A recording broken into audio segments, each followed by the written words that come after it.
Hopefully everybody finds their way back in. I'm sure they will. Definitely. I'm just going to start getting into the habit of muting myself when I'm not talking to see if that helps eliminate any future issues. Yeah, no, that actually does help. Yeah. All right, we are back. Hopefully we are back. Fingers crossed. Before I continue, You are. I just got the notice. Yeah, S-Hole. I want to shout out S-Hole. Donated $1 and said, "Bad echo. Someone needs headphones. When will CT?" Hint. Yeah, when will CT and Lorne Identity discover that they are? Hold on, I can't read the rest of it. Give me just one sec. And then Bartek says, Bartek donated $10. God bless you, Bartek. Yeah, see? Aw, bless. He says, let's see. Thanks for streaming, Clobber, and thank you, guests. I'm only doing one joke tonight. What? Wow. Yeah. That's not what I signed up for. That's respect. I know. Is that the joke? No. Here's the joke. What's the square root of 69? 8 something. Oh, no, I don't know. Eight's very good. Oh, he pulled a Drake on us. Yeah, he draked us. It's supposed to be 13. S-Hole said, Get Drake, S-Hole losers. says that CT and the Lorne Identity finally meet and discover that they're twins, Goofus and Gallant. Which one is Goofus? Well, yeah, that's a good question. I think I proved during the stream which one was Goofus. Okay, so hopefully we got Dani. You gave us your origin story, Melleina. Lorne Identity. What do you got for us? How did you get started in all this nonsense? Oh yeah. Well, I worked at a law firm where I was like doing criminal defense, and I worked with a lot of men who had committed sex offenses against children, and it was very soul damaging. It did a whole lot of damage. So I when I was at home, I would just do a lot of watching of TCAP and other just like things that gave me that instant gratification of watching them like brought to justice or like in some kind of emotional turmoil. And then from there, I just kind of fell down the rabbit hole. Like I found like, I think yours might've been one of the first ones I found, like you and Reborn, and then kind of fell into a hole from there. Nice. Yeah. So Jorrun, you got your origin story that I know you wanted to give. Yeah. I'm clearly the baby here. I am so new. I'm only like 8 months old at this point. Once upon a time, I was watching a great YouTuber named Frederick Knudsen, who has a show called Down the Rabbit Hole. Oh yeah, I'm familiar with this. Oh yes. He's so good. So he got me into Christian, my other obsession. And I started peeking around, and I found the gateway drug, as I call him. Club, you call him Lornography's greatest prophet, a shaman. That's right. So direct line. Ah, yeah, the man. I subscribed. I started checking out the amazing original songs he was doing as Lorne. I didn't get all the way yet. I fought it. Like the Apostle Paul, I fought my conversion. But time went by, and I discovered Danknet. Yeah. Danknet is more responsible than anyone else for turning me into a Lornographer. By far. I saw the Church of COD. I got very interested. Fell in love with Ember's voice. Surprise. Time went by. I was still kind of not that interested. But from going back to Base Shaman, found an interview, found Andy Burkett, discovered Andy Burkett the week he was in my country, only a few hours away. Oh, no shit. Yeah, if I had been a Lornographer like a month earlier, I would have been up there, witching, pointing and laughing at Lorne, crying about not being able to do his fucking TV show. Right. Did that, and then found... Are you ready for me to tell you how I found you? Me? Yeah. Yeah, no, please. So what happened is... Deep lore. Yeah. I listened to the entire Lornography a second time. The first time I just got partway through. And I'm like, I wonder if anyone else reads this. And I found it. I'm like, I can't believe my luck. It's a call where Lorne is reading his own chat log. Oh, yes. Of course. And this guy kept interrupting. And I'm like, I wish this asshole would shut up. If I had a nickel for every time I heard that, You can pay Betty back the full I was amount. going to say, Betty would have her money back and then some. But I won't go too much deeper, but as I was telling people, one thing I've learned about my time is everything that doesn't make sense with Lorneography later on makes sense. Nothing is stupid except Lorne. That is what happens. What happens after that is then I discovered the Pope's interview with Betty, discovered your interview with Betty, found out you were a good guy, got hooked. And then after about a month or two, I started getting ideas for content. And I reached out to you and I said, I'm anxious and nervous. Do you think I should do this? And you were super supportive. And so right around the first of the year, I started making content. Nice. Bartek's Comedy Hour is back. He donated $10 and says, Oh, wow. Oh, thank you, Bart. He took it back. hey, he can keep them coming, man. That was fast. Lorne wanted to have a threesome, but then realized that if he wanted to disappear, if he wanted to, I'm killing the joke, Bartek. Let me start over. Lorne wanted to have a threesome, but then realized if he wanted to disappoint two people, he could just have dinner with his parents. Oh, nicely done, Bartek. I like that one. Just munkle onto his sister's Kudos. leg. That's right. That's right. Does anyone know what that means? I'm still confused. Munkle? Yeah, like I'm making. I mean, from confused context Australian clues, noises. it must be just like grabbed onto her leg. I assume. Let me put it If Go ahead, Dani. if you've seen I forgot who the hell did this. So you'll have to forgive me. But somebody actually looked it up on like Urban Dictionary, and it does not mean that. No, you have to go to Hillbilly Dictionary for that one. The main regional dictionary. Right. So, I think. What like munkled? What does the Urban Dictionary say about this particular word? To like molest or violate, which is fitting. That seems about right with Lorne. To put, I think Melleina, to put it in terms that you can understand. Okay. You know how like a koala grips the mother koala? That's munkling. And where's the Shin's koala joke? That's right. Here somewhere. The American to Australian translation. Yes. I'd be like koalas. Yeah, no, I completely understand what you mean, Naomi. Thanks for that. It's like when a koala grips another koala, mate. Right. Yeah, well, When a koala finds a Sheila he's attracted to. well, I mean, a bunch of koalas here are a bunch of rapists anyway. Oh, damn. Munkle for me, I found a definition of munkle. Okay, Verb, to grab or otherwise manipulate something with prehensile toes. Ew. That's exactly. So Lorne's just grabbing I don't under like with that. his toes and his fingers, a little digging into the skin with his fingers. No. baby Lorne. I didn't want to be there.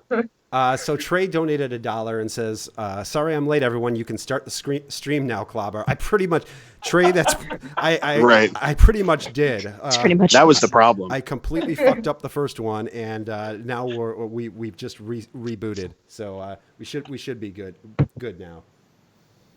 All right. So I do have a few topics written down. The first one I wanted to know, and I'll start with Dani on this one. Dani, if you got to play anybody in any of the sagas, if you got to give yourself a role in a Lorne saga, what would you like to do? Like, who would you like to be, or like what? Or not? I mean, you could like create your own character or whatever, or would you like to play somebody? Like, would you have liked to have been Winnie? I would have loved to be Winnie, first off, because Winnie's like top tier, batshit insane. Mm-hmm. Love it. But I get asked this question a lot. Right. Because I keep getting the, when are you going to catfish him? What will you do? And it's like, I'm not going to. One, because we no longer have Ember, and I'm not going to do it on my own. I'm not going to deal with this weirdo on my own. I need backup. No, nobody needs that. Nobody wants that. Nobody wants that. Nobody wants that. And I think, And I was just like, I really like, I'm split between either giving him an even crazier girlfriend, if that's even possible, or doing a whole like liquid Lorne situation. By the way, chef, if you're interested, hint hint. We can make that work for realsies, I'm sure, somehow. I always wanted Shaman to be liquid Lorne with a Lorne mask. Oh, wouldn't that have been beautiful? Yeah. I'm the real Lorne Armstrong. That guy's an imposter.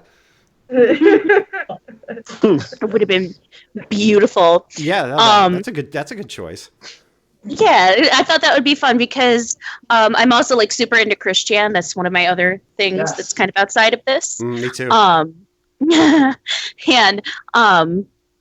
the Casey saga is like my favorite one out of that. So I was just like, I always wanted to like emulate that in some way, shape, or form. Mm-hmm. So if we ever get a new Ember, or Ember decides to come out of retirement, who knows? Maybe we can make that happen. Yeah. But we'll get there when we get there. Hell yeah. Lorne Identity. If you got to, if again, you could like make up your own person, or if there was somebody that you would have liked to have to played. What would you have liked to have done in a Lorne saga? Probably somebody like, I mean, the Lorne saga is very like female focused in terms of like people who are actually hurting and doing the damage. Right. But I think it would be nice to be like somebody that is used as like a tool to make him jealous. You know what I mean? Like maybe I would play like the Doctor or something. Or right. Just like right. somebody who could just be like a voice in the background that he could go crazy over, like speculate himself into a frenzy over. Right. Like, yeah, I feel like I'd do well as like a background character that could kind of just like have a couple phrases in that would just make that something you would think about later that night when he's trying to fall asleep and then he calls the catfish again. I feel like that'd be a good place for me. Yeah. Yeah, you'd be the one that he'd be in a fucking rage about. Right. You'd be I'm the one that she has to shut the fuck up about. Right. So like Angelo or right. Exactly. It could be any number of people, but the Doctor, the piece of shit of all pieces of shit. Right. Yeah. Right. What about you, Jorrun? If you got to either write your own character or be one of the people who was already like. I'm split between two. I love the idea of being adults, Derek. Mm-hmm. That would be fucking amazing. Yeah. And just taunt him with everything about, similar to Liquid Chris, just be more successful with him in every way. I love that. Or if we did like a reboot, I would absolutely love to be Dan. On my channel, I just started doing Sex Tips with Dan. That's my new series. And I think, I'm not sure, I think I'm good enough actor to play a bisexual, biracial man. I'm not sure. It's a little bit of a stretch. It's a very specific, character. I will wear bedazzled jeans, though. I will. But I'll tell you, like, nobody, like, Krusty is the ultimate Dan. Like, yes. You can't see anybody else in that. He's like, it's that voice. Yeah, he's like replacing Pacino in The Godfather, or right. You can't do it. Yeah, you just can't. Nobody could deliver "What's up, chicken tenders" with as much disdain. Right. 8 inches cock. Trey Woodward just donated $1 and says, like Lorne, all Chris wants is that doctor or that D. I guess it's that doctor or that sweet China. You got that right, Trey. Lorne is never going to get that sweet China. Melleina, what would you like to do if there was a Lorne saga? Okay. So there's a couple of answers to this question. So, okay.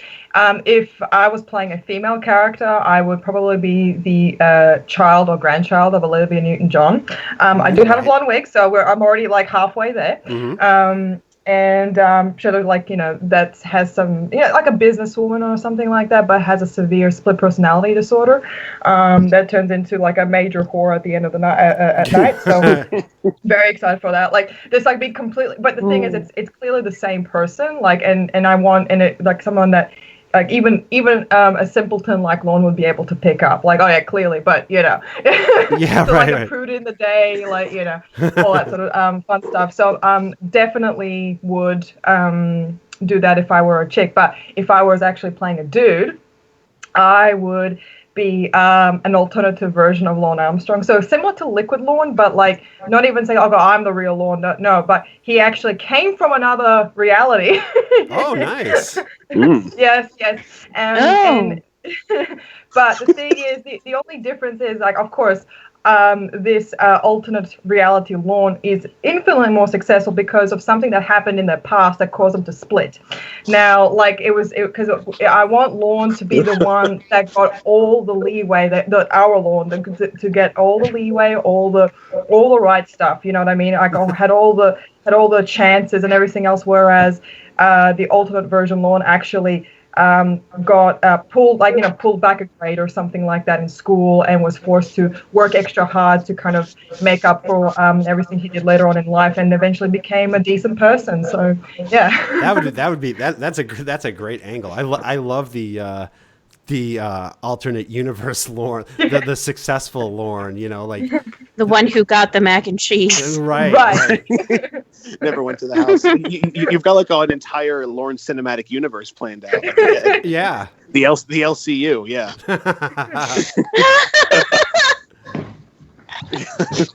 Roy's like the first villain in like Lorne 1. Yeah. Oh, who would be the main boss then? I guess. Oh, I mean, Emma is the Thanos for sure. Yeah, she controls. She controls his time, his mind, his reality, his soul. She's got it all. Absolutely. Yeah, and basically, her not talking to Lorne is basically the Thanos snap. Oh, for sure. Yeah, she's my best friend. Yeah, all of the 150 characters basically disappear. Right, just disappear. She is inevitable. Chef Tango just donated $1 and says, "I'm glad I don't live with solid Lorne. He shouldn't have dogs. Also, Lorne is a virgin." Chef Tango, we're gonna get to that. Yeah. All right, Melleina, I'm going to start with you on this one. So, and this, I'm not sure if Lorne Identity or it was Jorrun who recommended this topic, but it was a good one. Is there anybody in your life, like, have you tried to explain like this stupid hobby to anybody? And how did that go? Over 5 years of me trying, I have failed time and time again.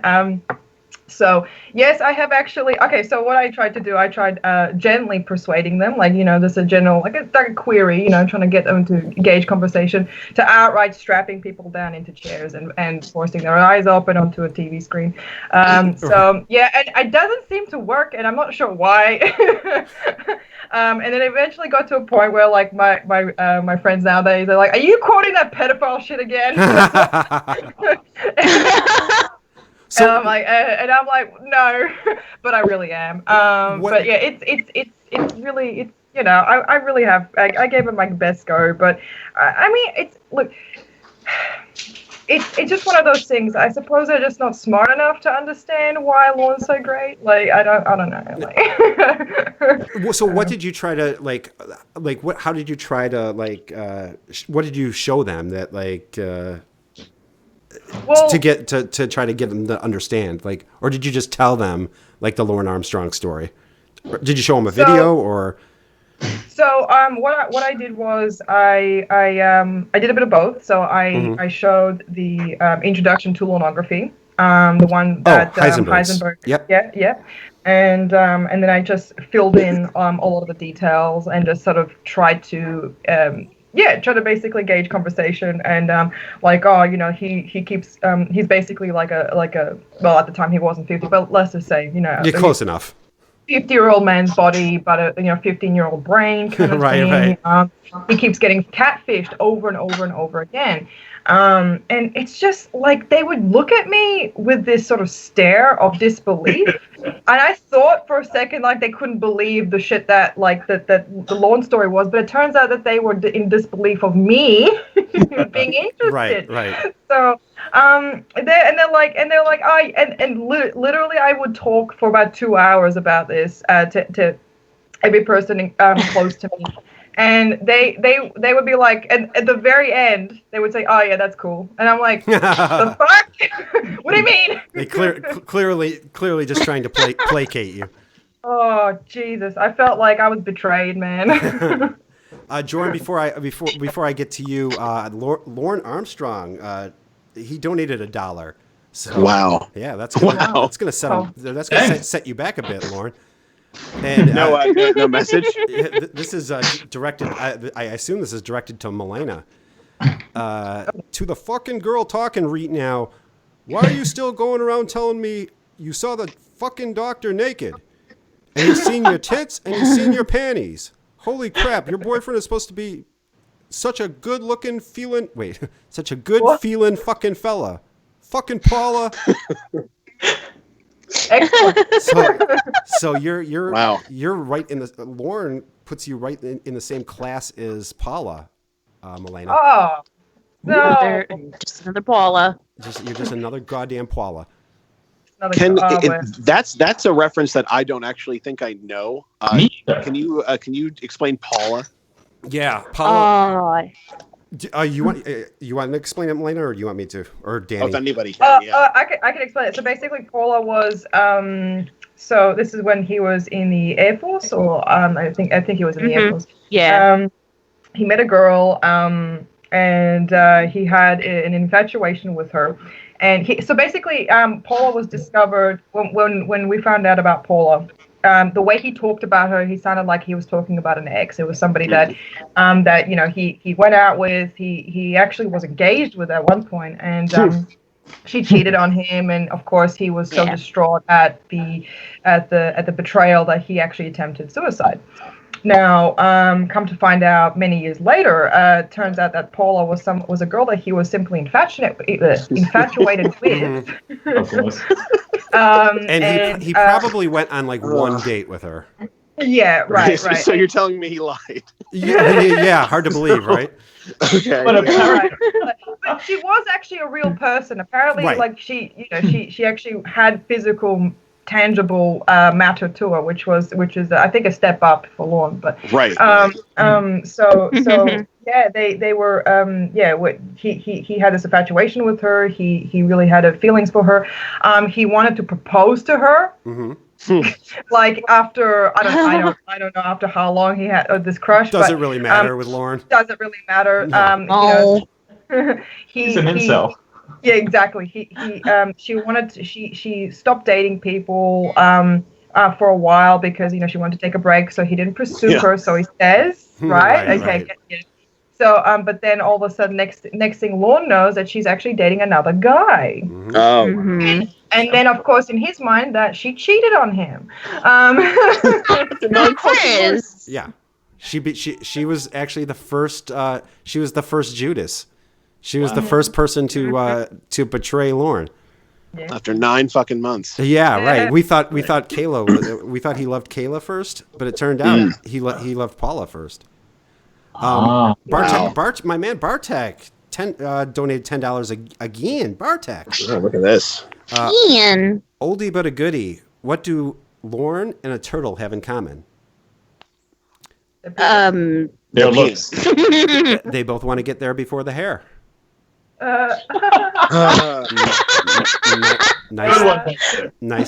Nicely done, Bartek. God damn it, Bartek. That's pretty. Yeah. And Tiffany Lockhart just donated $2, and I have a feeling this is going to be an insult towards me. Clobber, you're one of the most spelled like Wes Moist talented men on YouTube. Thank you to you and your distinguished panel for keeping me entertained in between Grey's Anatomy episodes. Banana me, bitches. So bananas in the chat for Miss Lockhart. That was actually very nice. Yeah, I thought it was going to go completely. I was bracing myself for Right. After you are the most, you never know what's going to happen after that. Yeah, right. So Jorrun, let me go to you on this. Have you tried to explain? Is there anybody in your real life who knows about this this madness? I am so deeply closeted on this one thing. It's probably for the best. Real talk. So you haven't even tried to explain to anybody. It's to the point where I've actually had a date recently, and I'm like, oh, I'm being so busy and creative lately. I'm really, and she's like, doing what? I'm like, and then I quickly make up a lie because I can't tell her that I have this obsession that I'm making almost daily videos about. Right. And it's kind of hard to cover up for that amount of time. I know. Believe me. You understand? Oh, do I ever? People are like, Klaba, every Sunday in the evening, I can't get in touch with you. And you're like, yeah, I know. Yeah, I'm doing a pedophile very, very podcast. closeted. Lorne Identity, have you tried to explain this to anybody IRL, as they say across the pond? Yeah, I mean, like with mixed results. Like there are a couple people who I have converted, but then there were a couple who like watched a couple or like listened to like a stream that I had done, and they were like, "Hey, this is actually kind of." They're like, "Hey, this is kind of fucked up. I don't think you should do this. You should leave this guy alone." I'm like, "Oh, you don't get it. You should listen to some more." And then I was like, "But did you hear the one where she wouldn't shut the fuck up about Dan?" And then she's like, "Yeah, it kind of made me uncomfortable." us too. Right. I was like, yeah, but that's the whole point. It's like that's the whole thing. And then she's like, no, I don't get it. I think So I think, it's some people get it, some people just aren't going to. So, but there are people that you have converted though, huh? Yeah, I've converted maybe like 2 or 3 people. Oh, wow. Which is, that's big for community. That's very impressive for this commute for essentially a community that like is a church built around a pedophile. That's not right. That's not an easy sell. It's the definition of niche. Right. that's for sure. Paula Moore just donated $1 and says, "Lorne loved me first." We know, Paula. We know. We get it. Paula. Stop bragging. Yeah. He stalked you first. Yeah, we know. We know this, Paula. Fucking Paula. Could I jump in here for just a second? No, please. Sorry. Let me just connect the dots here. Mm-hmm. Paula Moore, Kayla Moore. Coincidence? Oh. I think not. Well, her mother's name's Kelly. Yeah, I'm not sure that I don't think we ever knew what Paula's last name was. Maybe, I mean, Dani or Melleina, are you guys aware that if Paula had a last name? Or was she Gosling? She did not have last name. I don't think she got a last name out of him. If we did, I think Ember's probably the only one who knows it. Actually, can I just point something out really quick? I just noticed something. Okay, so typically Lorne has this sort of habit of revealing people's full names when he's talking about them. Yeah. Why, like, for example, Amanda James and Vanessa Emily Parker, why not Paula? Okay. You know what, maybe he did at some point. Maybe he doesn't know it. Or maybe I don't remember it. I don't remember Paula having I remember her being Gosling and not having a last name. Yeah. But I could be wrong. Maybe it is Paula Moore. I don't know. Because again, Amanda James was like Chris Hansen. And then Paula came out with like Ramona and Ember. Mm-hmm. So I think maybe there might have been steps of protection to like blockade that, because at this point he was kind of catching on, I think. Right. So I don't think he actually mentioned it. It could also be a whole possibility that Paula does not exist. Yeah, I was just thinking. And it was just a sympathy grab. Yeah. Well, because he's like, oh, well, I tried to commit suicide over this, and she told me not to ask her to marry her. Yeah. I think it could have. We do know that Amanda James, that was. I mean, I don't know if the story is legit. It probably is, but her name wasn't Amanda James. Oh, right. For sure. And her daughter was actually like her niece. Yeah, well, that's how she deceived Lorne.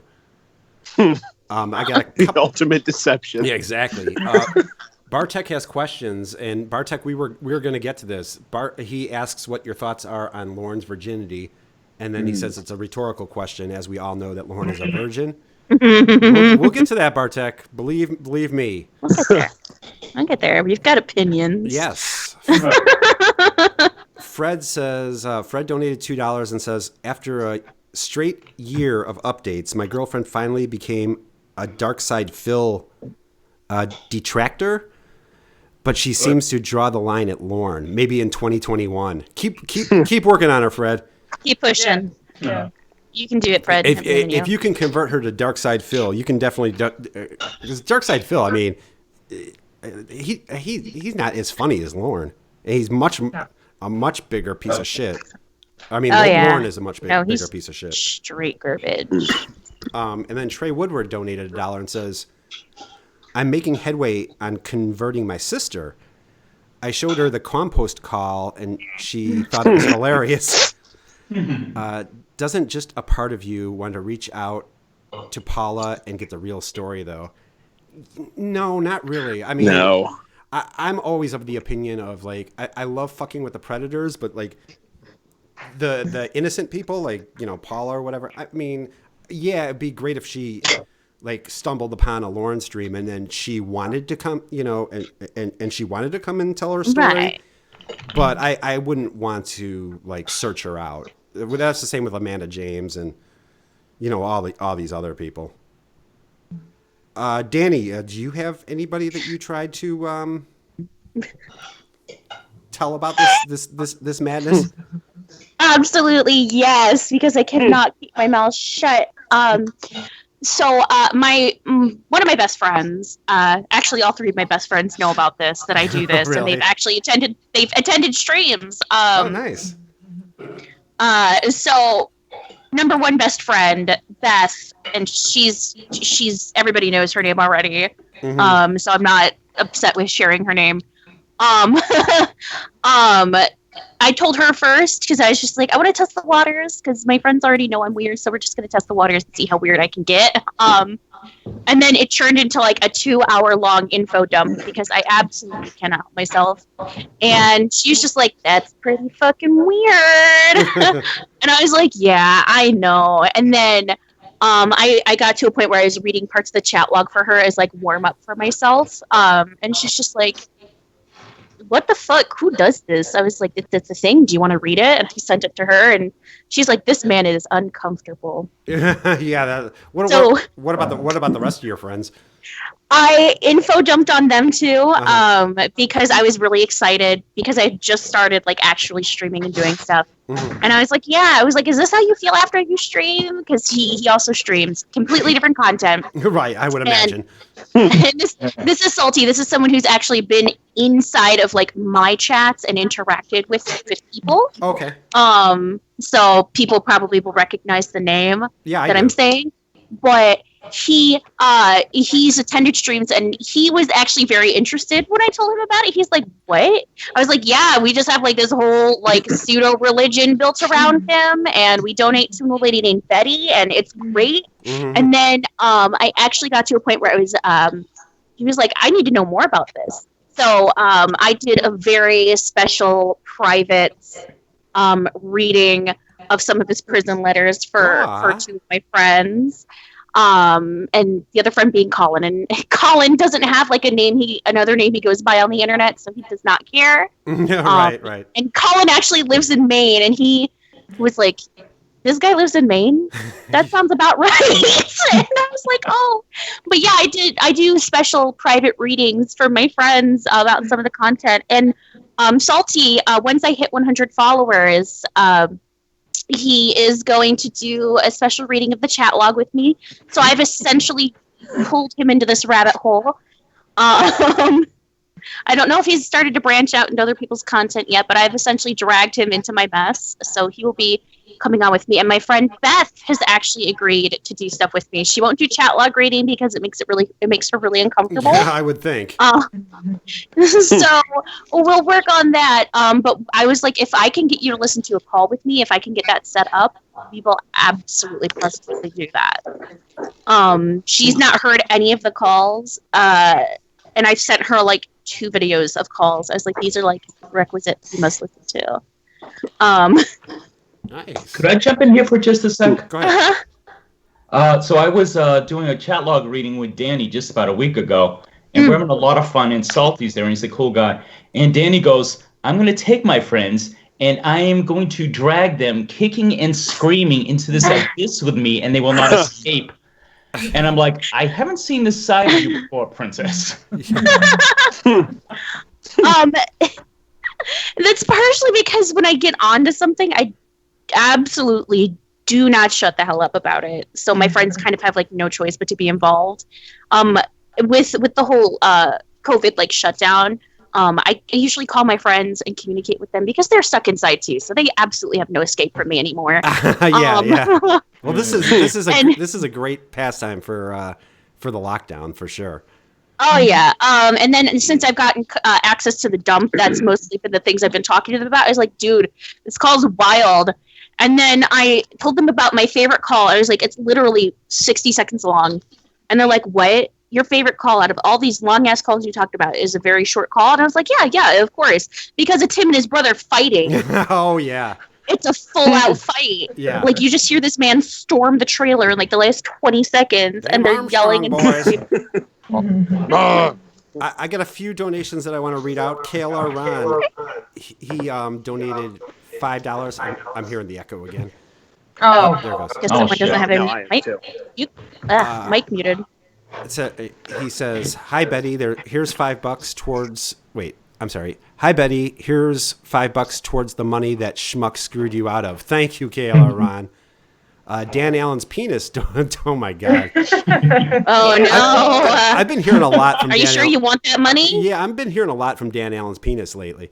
It's like you say it 3 times and it appears. Right. It's Dan Allen's penis is Candyman. Oh no.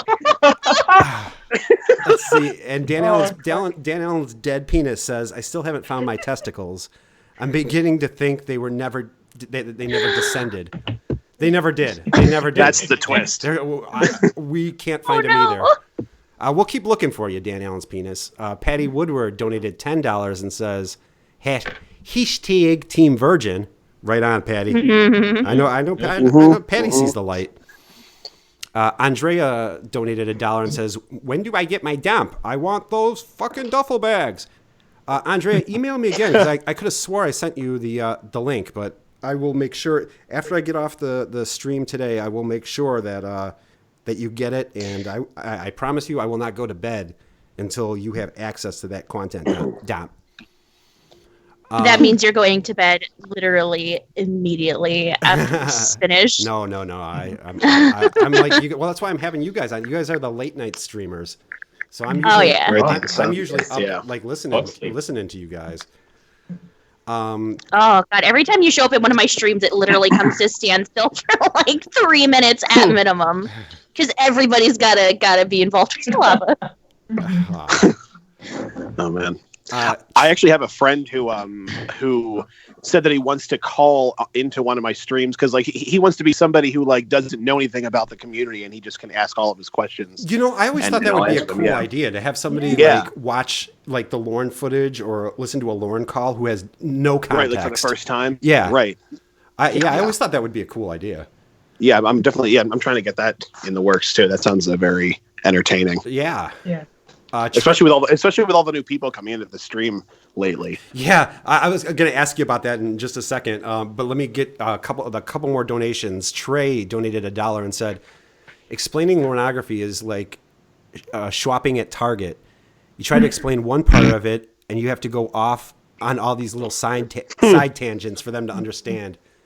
Yeah. Trey, that is a great analogy. Well, you see, there's these meatballs. And then there's mac and cheese, and he never got the mac and cheese. I actually explained that story to my friends, and they're like, that makes no fucking sense. Well, it's impossible to turn around when you're driving to Bowling Green from Nashville, Tennessee. I think one-way road. I think one of the things that I'm going to do during this quarantine, I think I'm going to do like a Geno Samuel style like comprehensive Lorne anthology. Yes. I think a lot of people would appreciate that. Yeah. Maybe. I feel like every time I stream recently, it's just been people like, "Can I have context for like any of this, please?" And like, I only know so much. And you know what's funny is, and I don't know if you, I know Melleina, you play a lot of the calls, as do Lorne Identity and Dani. Jorrun, I'm not sure if you play the calls much. No, I just personally don't have an interest in that. I listen and enjoy, but It's not my thing. Yeah. Do you guys ever play like just pick a call and you don't even know what the fuck is going on when you like? Yeah. Oh, yeah, yeah. I never know what the fuck is going on any of the time, but That's most of mine too. But the thing is, because I whenever I pick a call, I really do try to sit down and listen to it, but I get really bored halfway through it. I just like I find what I'm talking about way more interesting. Right, so I do apologize about that. Oh no, that's what people love about your streams, Melleina. Oh yeah, but you should see some of the comments, mate. Like, Hey, Melleina, trust me, I've seen those comments and then some. Before he gets even saltier, I got to read Wes Moses. Yeah, Wes donated $5 and says, I introduced one ex to Lorneography, and now she makes weird posts about Lorne on her Facebook to people who have no idea who he is. I saw that post. Please stop sending bananas in the chat to Tiffany Lockhart. She does not need a bigger ego. Wow. Wow. Wes, I couldn't agree more. For once, I actually agree. I agree with Wes. Damn. Okay, so Every time I think I asked everybody, right, about the real life Lorneography. I think I did. Yeah, I think so. Okay, I want to know what you guys think, since like he's basically kind of fallen off the face of the earth. I'll start with you, Lorne Identity. What do you think our boy Lorne is up to right now? Like Right now. Yeah, what's right going now, on? I think one of two things could be going on with him. Like I think one, he could just be like in his trailer going crazy, like pulling the rest of his hair out and like trying to not call the catfish. Right. Or like on the other hand, I think there is also a world where he's like very gainfully employed, because right now, like people who drive truck are very in demand. I feel like maybe That's he could probably get a good amount of work driving truck. Yeah. So maybe he's like he's either like going crazy or he's really busy is what I think is going on. Wow. What about you, Dani? What do you think? What do you think Lorne's up to these days? I think he's probably cry jerking it in his trailer at the moment. Well, That's certainly more appealing. Yeah, you're not really going on a limb, Dani. I think it could go either way. I think he could be finding gainful employment, but I don't know how necessarily he would get that employment, because most application processes are through the internet. And with all the social distancing going on, I don't think they would allow him to come in and fill out an application. Like, he'd probably really have to beg, like, please look. Yeah, not allowed on the most of internet. those places are like you can't walk into those places. I mean, here they're all shut down. I mean, you can do it over the phone, but like that's a good point. Yeah, I hadn't really thought of that. And like I also like the other night I listened to that call where he is kind of a liability when he works with he sure is. Oh, yeah. Like I was thinking maybe like in the back of my mind, like, oh, maybe like he survived this long because he's proficient at driving his truck, but like no, he's not. No, he's not even good at that. He falls asleep at the wheel, he hits the guardrail, he almost like hits a kid. He's just like, he doesn't care. Right. Yeah. The one like for some reason I thought he had this one like silver line, like this one thing he could hang on to as something that he could do well, which is like even if it's just driving a truck, but he can't. It's not there. Yeah, no. The way I envision Lorne driving truck is like that sort of truck simulator game where like you could slide up the buildings. That's him. I mean, he'd much prefer to drive in that. Like guardrails don't matter. And physics don't matter. And he could guardrails can't hurt you. He could actually like be close to kids. Like he doesn't have to like drive off in another direction when he sees a school. In a perfect world. Mini Syllables donated $5 and says, "Shut up, Wes. Debbie gets what Debbie wants. You're just mad because Tiffany prefers potassium over sodium." Mini Syllables a little salty and dangerous tonight. And then AB donated $25, but no message. So I'm assuming that's for the content dump, AB. So if that's the case, just make sure you shoot me an email and let me know that you donated, because I don't I can't keep track of where the donations and stuff come from. So make sure you email me, AB, and also you, Andrea. So Jorrun, what do you think our boy's up to? He's drunk. Again, not going off on a big... He's drunk. Okay, that's it. All right. Well, that was easy. Moving along. Melleina?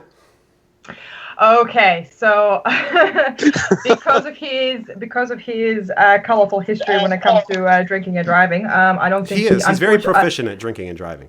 That guy is absolutely talented in that department, but the only talent really. Yeah. I don't think he is actually working at all at the moment because of that because there's no driving no truck driving company would take him on at this point. Even desperately looking for people, they wouldn't take Lorne. I don't think. Well, I mean, he has a history. The thing is, it's not necessarily about just the drink driving, but it's just his general carelessness and recklessness that, like what was that one other job that he was fired because he left the PTO switch on? One of his various truck driving jobs. Exactly. Right. Exactly. So he doesn't leave that thing engaged. Yeah, right. I mean, it does accumulate, and I don't think they'll even in these trying times. I don't think they're willing to risk taking him on. So because even if they hired him and they were forced to fire him, wouldn't they have to pay him out or something like that, or just give him some sort of. I'm not sure what the laws are over there, but like if you're fired, there's some sort of you kind of get some like a severance, unemployment. Yeah. Right. Yeah, he would definitely be eligible for unemployment. Right. So, I think as a portion of, I'm sorry, I don't mean to interrupt you. I think as part of his probation, he's actually not allowed to be on unemployment. If you look at the conditions of his probation, I believe it states that he needs to be gainfully employed. Probably because he's already been such a drain on the system inmate. Although, I mean, who knows with what's going on in the country, in the world at the moment, if like that is still a condition of unemployment. He probably qualifies for like the epidemic unemployment, but I don't know with how probation's necessarily working. I think after it's over, he will have to find employment no matter what it is. He's definitely probably more able to fly under the radar in terms of his probation terms during the pandemic for sure.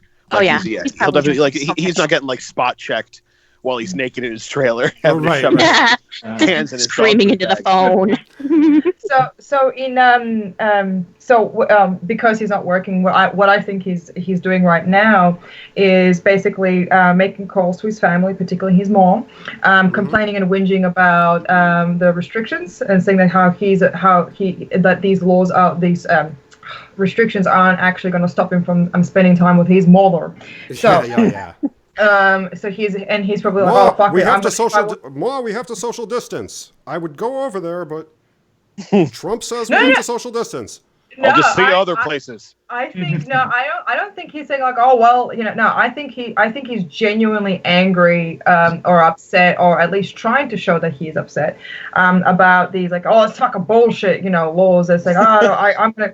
So of course, and he's like, and I think he would actually go to see her anyway, regardless, because that's just who he is, to show how amazing of a son he is to her, that he is even willing to brave his own health and hers, mind you, to see her. Yeah, more hers. She's elderly. Shit, she's in a high-risk group. Yeah, well, Lorne doesn't care about that.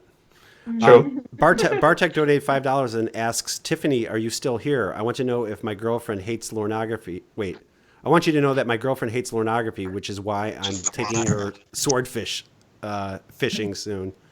You gotta be careful of those swordfish, Bartek.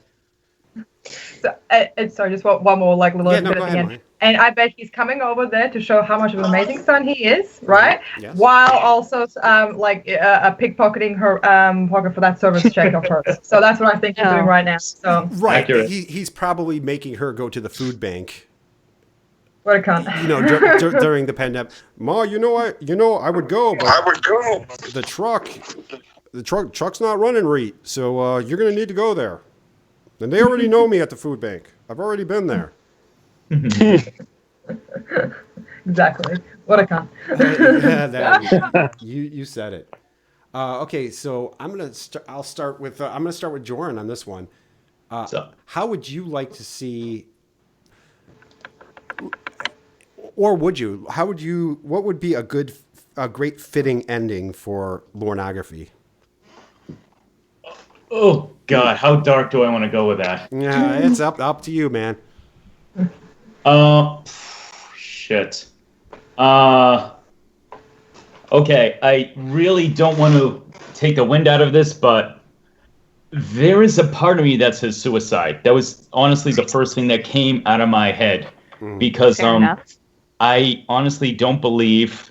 I have strong feelings. I believe there's nothing good about him on any level. He is an onion where the more layers you peel back, the worst. I mean, even as recently as last week, I found out even more repugnant things about him. Oh boy. There Like is what? no. It's just a never-ending black hole, isn't it? It's like every It time really is, bro. I can't believe there is no bottom. Yeah, there really no is. bottom to it. Okay, well, before I get to Lorne Identity, Trey Woodward donated $1 and says, I think because of limited manpower during the lockdown that he is able to break his terms and get away with it for now. However, I think he's going to be fucked in his first polygraph test back, and he'll be right back in prison. And I was going to ask my panel that question as well, but before I do, Lorne Identity, what do you think? How would you like the whole all of Lorneography to end, or would you would you want it just to keep on going forever? I don't know. Like, for me, it feels like when Lorne dies, that'll be one for at least for me, and maybe for other people too. I feel like then it'll kind of have an element of, literally beating a dead horse. Right. I feel like, maybe it just won't be fun, or it might be a little weird if we're like listening to calls of him like screaming and crying, and like knowing that he's like just dead. Yeah. I feel like that'll just kind of put like a sour taste in everyone's mouth once he actually dies. So I feel like that's when it'll happen. I feel like the community might sputter out along with him. Mm-hmm. Well, I mean, Dan Allen's dead, and but I don't know. It still hasn't dampened my enjoyment of. I guess that's him. true. Right? I guess he does have that turtle penis to keep everyone. Right. Underscore turtle penis. Right. I don't know. Yeah, and maybe I'm wrong. Maybe it's just a personal thing. Maybe I'm like, oh, when he's dead, I'll probably stop talking about it. Yeah. What about you, Dani? Do you see? How do you see? Or how would you like to see it end? Or again, would you like it to go on for eternity? I would love this to go on for eternity because honestly, it's just what he deserves. I don't think that when he dies, there should be any respect on him. Like, oh, let's stop talking about it because he's dead. I think that's when we bust out the bottles and we have a party. And we're like, fuck yeah, he's dead. Finally. And then we just play everybody's favorite calls. Yeah. That's what I'm planning on doing. I don't care what I'm doing that day. I don't care if I have to work that day. I'm calling out. For sure. Like I don't care if I'm giving birth in the hospital that day, which, by the way, never going to happen, but just saying. Like, I don't care. We are on the phone doing calls. Like, we're taking your requests. It's going to be like a radio telethon, essentially. Yeah, you can do a 72-hour stream, like a Lorne Miss stream. Oh yeah. I mean, I also partially do want it to end. I mean, because it is getting a little bit exhausting at this point. Like, I think it's good that we're at a point where like the catfishing is stopped, because there is a part of me that's like, oh man, this is like fucking with him real hard. Like, because you have to ask the question, are we responsible for him like not being able to get on with his life? And then you remember that he attempted to molest a 13-year-old and cross state lines for that, and he absolutely totally fucking deserves that. So, yeah, and you also remember the fact that he keeps answering the phone. Right, he's such a willing participant. He's such a willing participant that, he'll just keep taking whatever comes his way. And I think he's so lonely that he's willing to just let it happen, whether he knows it's real or not. Because there's some of the shit where you're like, you have to know. You can't not know. Right. Like, I'm sorry. I'm autistic and I miss social cues all the time. And I sometimes do not understand sarcasm. But I think I would be able to tell about this. Oh, yeah. Like, I'm not that far off that I can't especially Winnie, just like, you're a very ill-mannered pedophile. Like, right. I mean, Like, there's a whole it becomes a saga. parody of itself after a while. It really does. Exactly. I mean, there's a whole storyline where Winnie can only communicate using a stapler. Oh, I remember. Right. Like, holy shit. I mean, if that's not a red flag, I don't know what could be. Debbie gets impaled by a swordfish. Right? And somehow through the throat and can still talk. Right. Michael donated $5 and says, "Lorneography is already weird. That's why I like it." That's why I like it too, Michael. Yeah. Weird isn't dead. Yeah, that's right. Yeah. Melleina, what do you think? It's an interesting question because so are you asking how I would want lorneography to end, or are you asking will lorneography? No, I'm asking how would like would you how would you like to end, like, or would you honest, want it to go on forever? I honestly would prefer for it to go on forever, only because the amount that has been gained out of it. The insights and the sharp and ugly, literally and metaphorically, nature of human nature and the human condition. So I would say it's one of those things that is actually worth looking into in a serious light, because this is potentially somebody who has a disorder or a series of disorders that no one's ever actually managed to map out. Now, admittedly,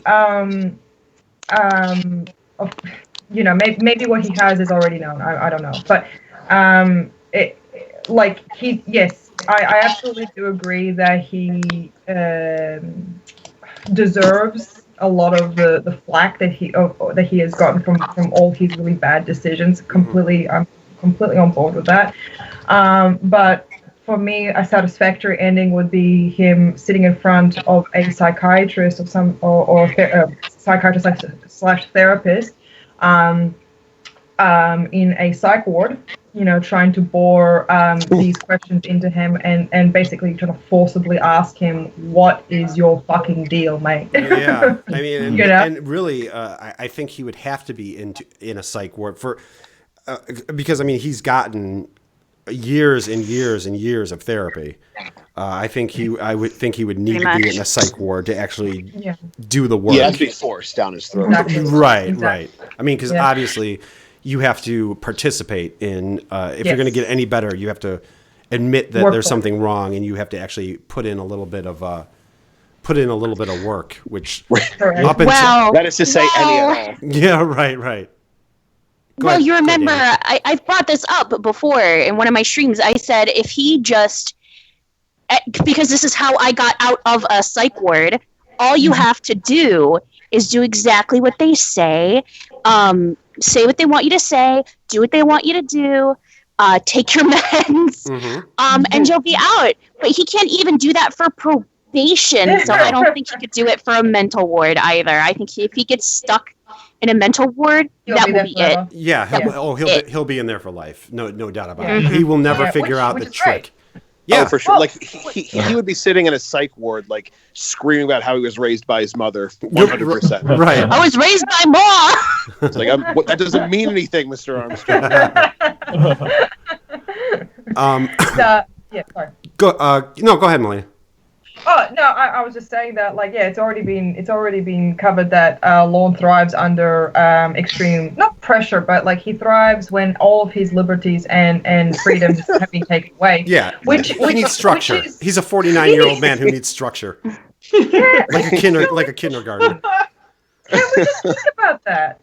He's literally he kind of reminds me of a fig tree. You know how they love having their roots in a very tight constricted pot, so then they actually flourish and they create better fruit. And I'm like, that's Lorne. He's a fig. But there's no fruit. There's no fruit. Right. There's no fruit on the tree. It's just tiny piles of shit. It's a tree, but it only produces dick pics.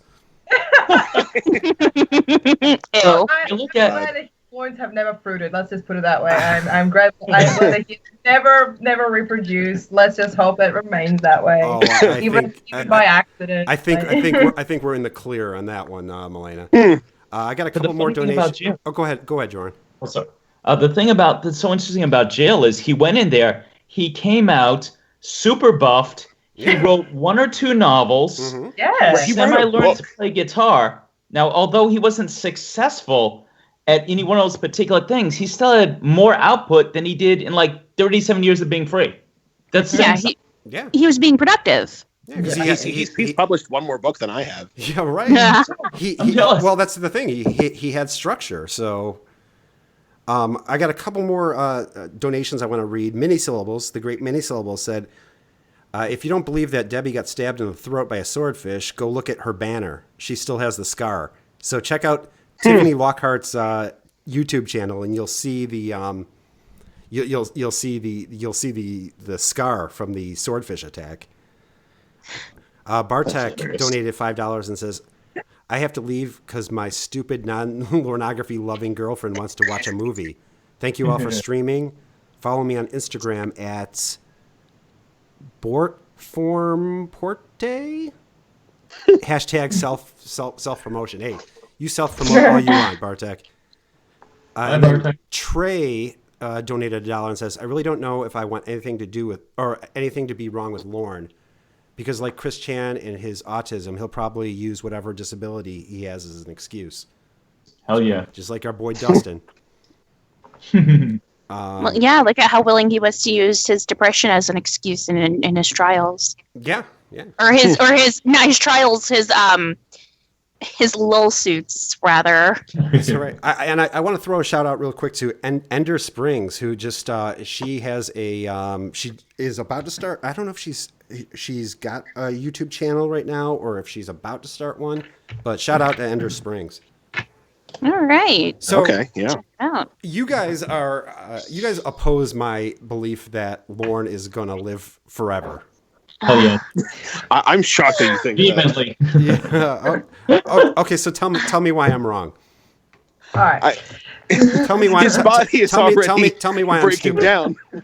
Who first? Who's going Like first? he's already on the last stage of okay. his life. Okay, Melleina, you can go first. Tell me why I'm stupid. Okay. So first of all, he is a 80-year-old man in a 15-year-old's sorry. He's a 15-year-old boy inside an 80-year-old man's body. Mm-hmm.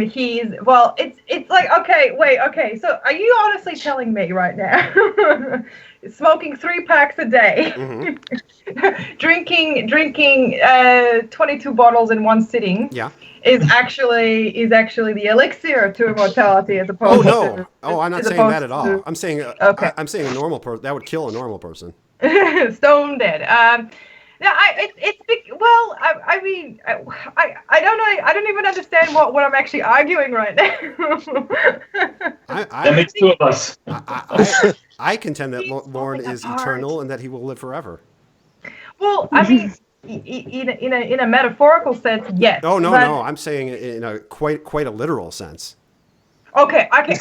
Literally.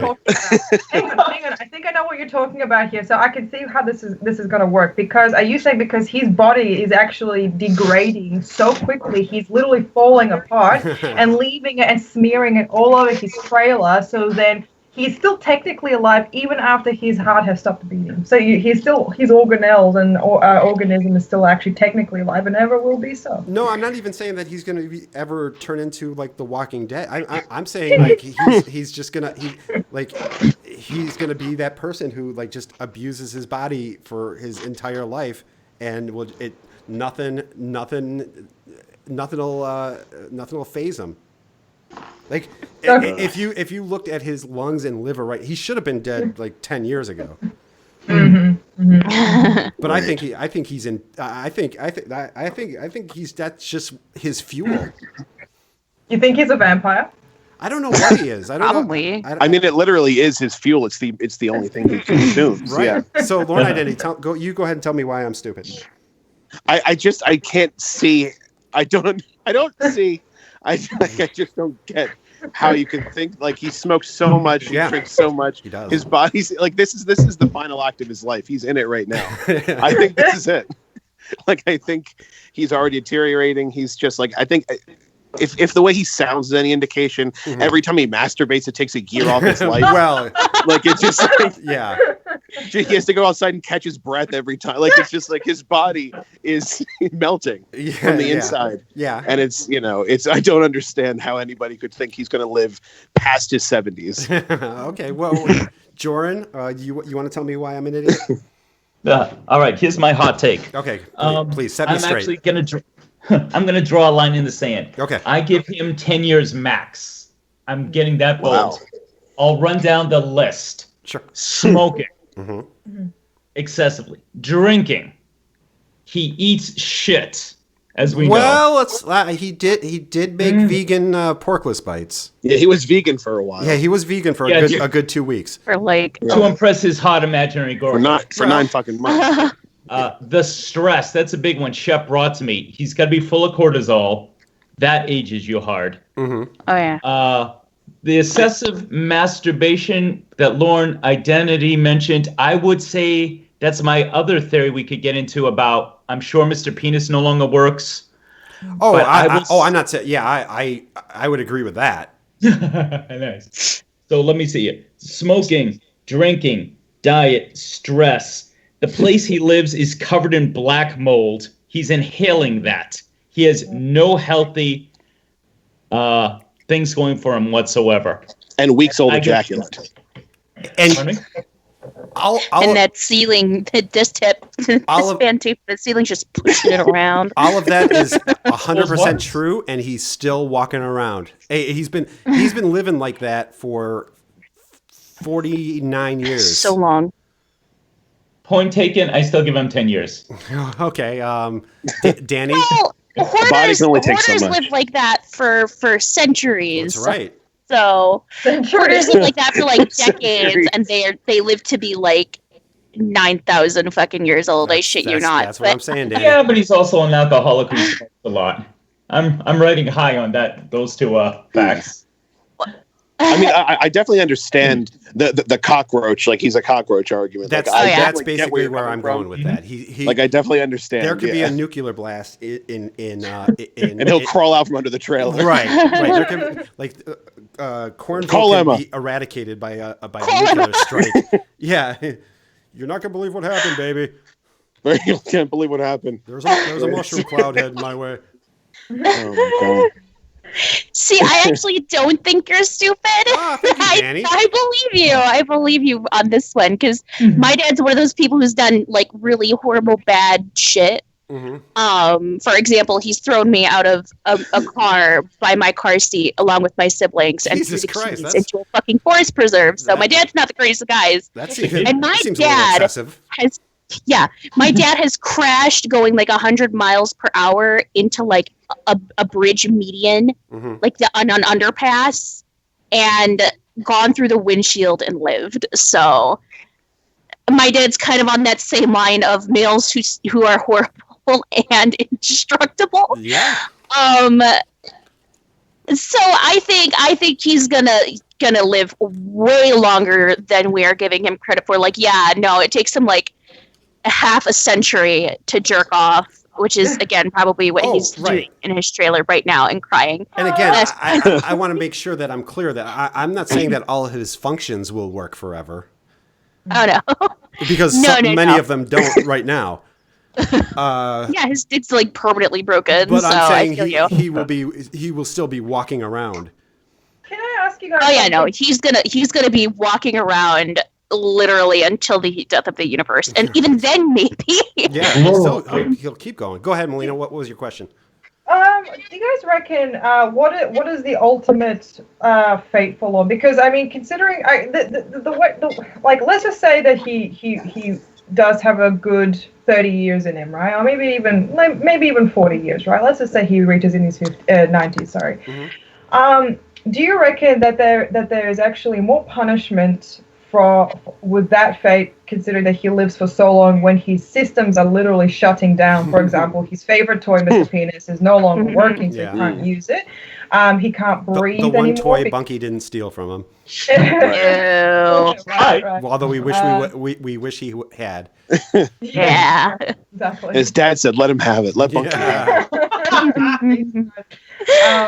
But yeah, like considering he can't, he'll probably be on like some sort of respirator or something like that. He can't breathe. Every breath is uncomfortable. Maybe even because does he have? Does he suffer from migraines? Has he ever said that he suffers from migraines? I don't think so. I mean, I'm sure he's mentioned having headaches from time to time, but I don't think it's a chronic thing. Right. Well, I mean, basically, I the way I look at it, like having him suffer a list of serious health issues for an extended period of time because of his poor choices is far more, to me, of a level of kind of karma / universal punishment than him simply dying in the next like couple of years. As now. So it's just I think that's what I see your guys' point. You've got a really good point there, and I really do kind of hope that he does have that long stretch with all that pain. So yeah. Go ahead, Dani. I mean, in reality, the most likely way he is to die. I mean, if coronavirus does not kill him, which I don't think he's going to catch it, but if he does catch it, it will kill him. But I think the most likely way he's going to die is by jerking off, and ultimately just gives him a heart attack. Yeah, that is what's going to happen, no doubt, hands down. I will put money on it. I seriously love you, Dani. I mean, it happens before. Like, you see these older people who get up to sexy shenanigans and they die from heart attack. Right. Because their bodies can't handle it. I think that's what it's going to wind up happening, because Melleina has a big point, and so does Jorrun. He is, like, falling apart at the seams. His dick is broken, and like Lorne Identity says, taking years off of his life. Yeah. Every time but he pumps one out. It's always been broken. Yeah, so, well, that's because he jerks off so much. Well, he bent his dick. But I think it's going to happen. He'll just be in his trailer. Years of smoking have caught up to him. He's got heart problems. He's going to be like, I got to do it. I got to do it. Yeah, one less. I got to tug one off. And he will just have a heart attack and not actually get to finish. Right. I mean, he's had a chest cold for the last 13 years. That's right. That's right. That coffee medication. Still hanging on to him. Yeah. Still hanging on to him a little bit, though. Guess coffee isn't working as well as Dr. Armstrong figured it would. Hold on, let me figure it. Well, he drinks weak-ass coffee. He that is true. If he had some strong-ass coffee, then maybe he'd get that chest cold be gone. But Jorrun, you have any thoughts on that? Yeah, I just want to amend my answer. Okay, please. Although I agree with everything I said, the final thing that's going to kill him is karma. Well, karma's already killing him. That will be the death blow right there. Karma is essentially the Church of God. Yeah. Right. This is the manifestation of everything he's done wrong.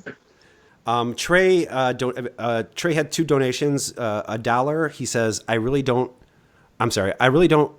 know if I want anything to be wrong with Lorne, because like Chris Chan and his autism, he'll probably use whatever disability he had as an excuse. Exactly. Trey also says, I think all of the semen that covers his apartment act as stem cells that will rejoin and cause him to basically live forever. Yeah, probably. So Trey, I think I think we're talking about Lorne making very many clones of himself. Oh my God! Oh. Well, if he can't get a woman, yeah. If only we can somehow he makes himself a woman. Get some of those precious eggs in there. Mm-hmm. Oh God, who did that? Didn't like Crank Cinema do like like Lorne clones take over the world? Rise of the Lorne clones, and also Raptor Bacon did a sequel to that. Yes. I'm like 1,000% sure that Lorne is the type of person who would like keep his own semen in his freezer, like to preserve it for to have children. Like I want my legacy to live forever. Really seems like he's someone who's into his own legacy. Yeah. Well, he would have to do it that way because he's not.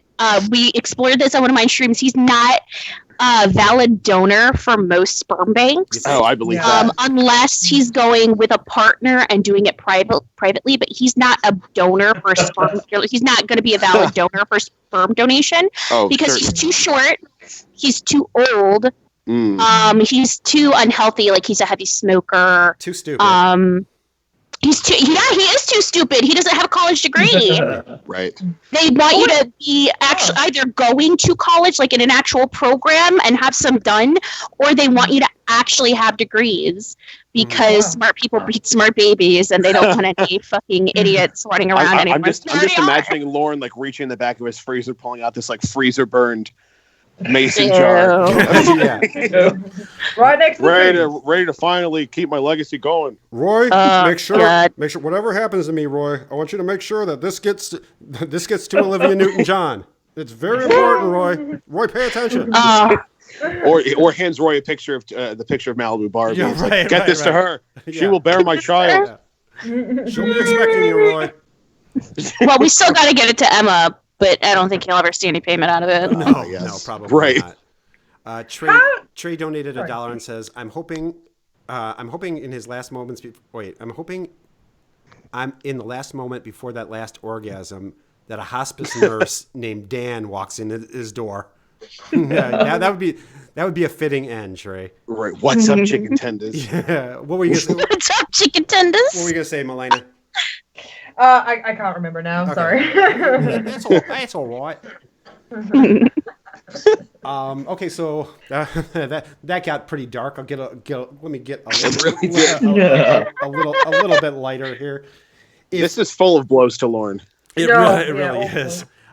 If the Lorne reality show was to somehow come back on the air, what would you like? What would you? I'm gonna start. I'll start with Jorrun on this. What would you like to see Lorne doing on season 2 of the Lorne reality show? Ooh, that is honestly something I've never thought about. We know he does dog walking on treadmills. Mm-hmm. He does exercise. I know.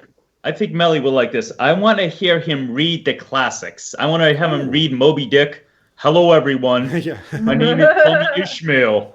Yeah. I think I'm going to go with that. Now, Jorrun, before I move on to Danny, you do realize that he had trouble reading his own fucking book. You think he would do well reading Moby Dick or some Dickens or some Moby Cock. Clawba? Therein lies the comedy, my friend. That is a good point. Therein lies the comedy. Yeah. Where he can spit out, it was the best of times, it was the worst of times.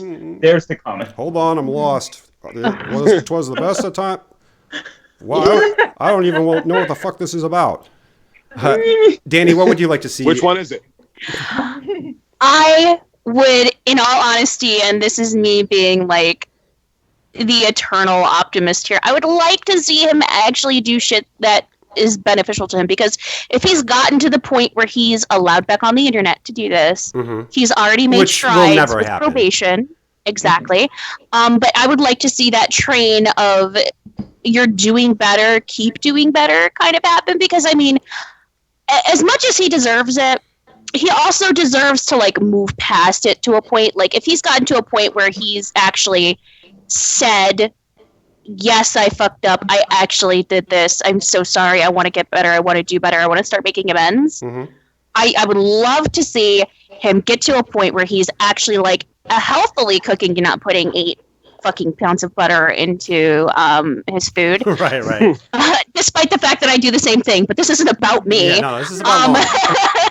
I assume that you're in better shape than Lorne.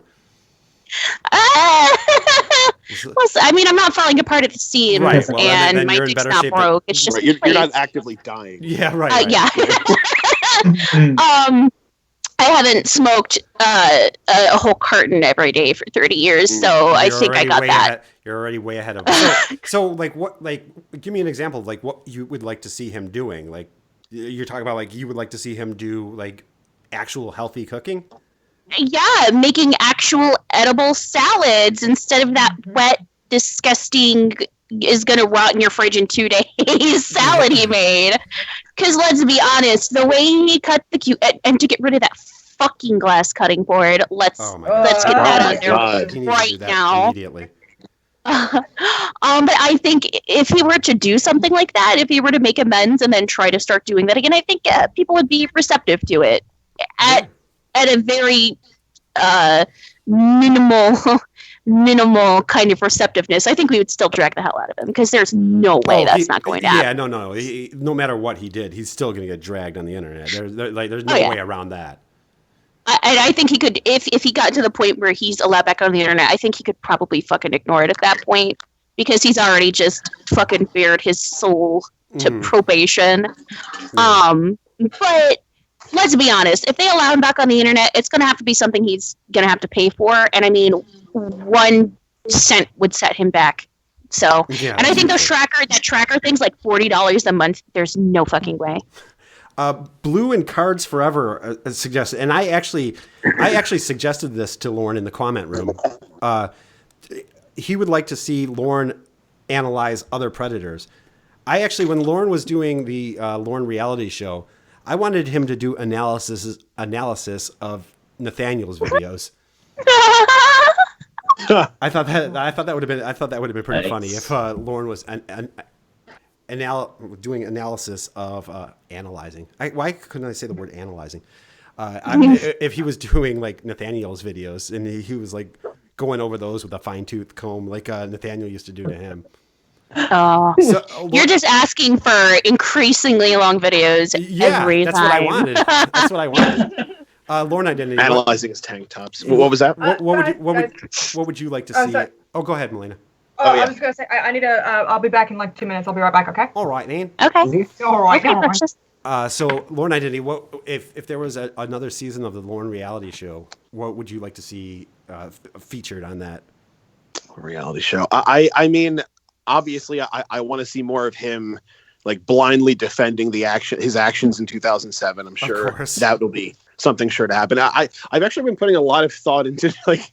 Sometimes when I'm just like sitting around in my room, I'll think about like I'll insert Lorne into other things. Like I've been watching the Netflix show Love Is Blind, and I just like I'd like to see Lorne on a dating show, like a serious thing. Like my name's Lorne Armstrong. I'd like to find the love of my life. Especially the Love Is Blind one where they're just like in either side, like in those pods, and he's just like screaming at them for talking to other guys. Yeah. He's just like, you might think this is a joke, but it's not a fucking joke. Just I can see it very vividly in my head. So I mean, like ideally, I'd like to see Lorne on a real reality show. Yeah, but I take him just babbling his usual bullshit. I would love to see. I would actually love to see Lorne on every. I would like to see him show up on Big Bang Theory. On everything. Oh my god! Yeah, I would love for Lorne to be a reoccurring character on every sitcom. I've spent way too much time inserting Lorne Armstrong into pieces of pop culture. Yeah, in my head, like Lorne on Survivor, Lorne soap operas. I want him to be a soap star. Lorne and Roy on Amazing Race. Like Lorne and Roy on Amazing Race, where they would just like oh my god fight each other. Yeah, Lorne and Roy just getting into real fist fights. right. You can't get your head off the fucking steering wheel, Roy. You can't be drinking. We're trying to drive out to the we're trying to drive to Las Vegas, Roy. Like Lauren, you're drunk too. Yeah. No, I'm fucking not. I've been drinking coffee the last 45 minutes. I'm less drunk. Off the version, put Lorne on the MTV Catfish show. Yeah. That would also be amazing. Trying to find Tiffany Lockhart. Yeah, right. So we found this number for Tiffany. Oh my god, Melleina, what would you like to see the next season of Lorne reality show? Oh my god, I just want him to keep going with what he had before, because like I'm always entertained and delighted to see the layers of delusion that he has. It's the best thing ever. Gained. Like I want to see what the lower body workout is going to be. You know, I want to see. He does skip leg day, doesn't he? He does, chicken legs, but there's something like anything. I want him to do anything and everything that makes it easy to Photoshop. So like, if he's gonna do like leg day, I want to see that shake weight between his legs. I'm a simple man, I want things in life. Oh, the memes that we would get if we had that. Oh, Jesus. Oh, God. Oh, man. You know what I really want? I want him to read chapter 3 and 4. I want him to continue reading his book in the like that would because God damn it, I need to analyze that and I need to get angry. How long is his book? Too long. Yeah, it's God, I think it's like is it like very small? Like is it like a novel, like a real? No, it's relatively small. It's really weird the way because I have a copy of the book. It's really weird. Sorry to hear that. Yeah, no, I had to, man. I had to. Right. I had to support St. Jude's. We're the Warrior Project. Yeah, right. But it's really weird how he structures it because like one and actually Tiffany is reading it on her channel. She's going through all of the she's reading every chapter in ASMR. So. Oh yeah, but it's good. It's real good. 10 out of 10. Some chapters are like, they're like 40 pages long, and then some chapters are like 2 pages long. Oh, God. But overall, I think the book is probably maybe 150-ish pages or so. Oh, okay. Oh, that's tiny. Yeah, it's more like a novelette. Yeah. I think. We gotta talk about the book, right? Yeah. Okay, so Melleina, I'm going to ask you. I'm going to start with you on this one. Is there any? As we know, Lorne has quite a few faults. You might have to dig to try to pick one up. But is there any that because I think the thing with Lorne is, to some extent, there are some things that Lorne does that you can somewhat kind of identify with, but he just blows it up to whole new levels. So is there any of the Lorne faults that you kind of see that you can kind of identify with? Of course, not to his extent, obviously. Yeah, I would say not saying that I have I'm not saying that I have these traits now, but I do remember experiencing the control, the attempting to manipulate, the gaslighting, basically just, I don't know, it's just trying to, just very, very controlling behavior, and just kind of just being rude, just being a generally unpleasant, rude person, the overstepping of boundaries and inconsiderate of the other people who are actually in the world. Yeah. So I would say that I used to have those. Also the lack of empathy as well. That was, and yeah, of course, the lack, combined with all that, the inability to see consequences of my actions, because I used to have, as all children do. Yeah, I think when we were kids, we all. Lorne is 49, and I'm talking about. I think when we were 10, we had that same. It just the thing is, it took a while for me to become a bit compassionate. It was not something I was born with. It was a learned behavior, and then even to this day I still have that just wanting to control, wanting to manipulate, kind of stuff. But it's not to the near level or extreme as Lorne's. Nowhere near there. So that's about it. Yeah. Lorne's Muse donated $1 and says, "Do you really want to hurt me? Do you really want to make me cry? Go on to Trey Woodward's channel, and you'll hear Tiffany Lockhart singing her heart out." Thank you, Lorne's Muse. Lorne Identity, do you have any? Is there any? And again, I of course these are things that we know about ourselves, and they're nowhere near Lorne level. Right. I mean, I could definitely relate a little bit, I think, to the jealousy, especially maybe like the relationships I was in, like in my late teens or like earlier in my 20s. Like I never vocalized like it, but I could, like, you can hear in your head just like, who the fuck you talking to? Right.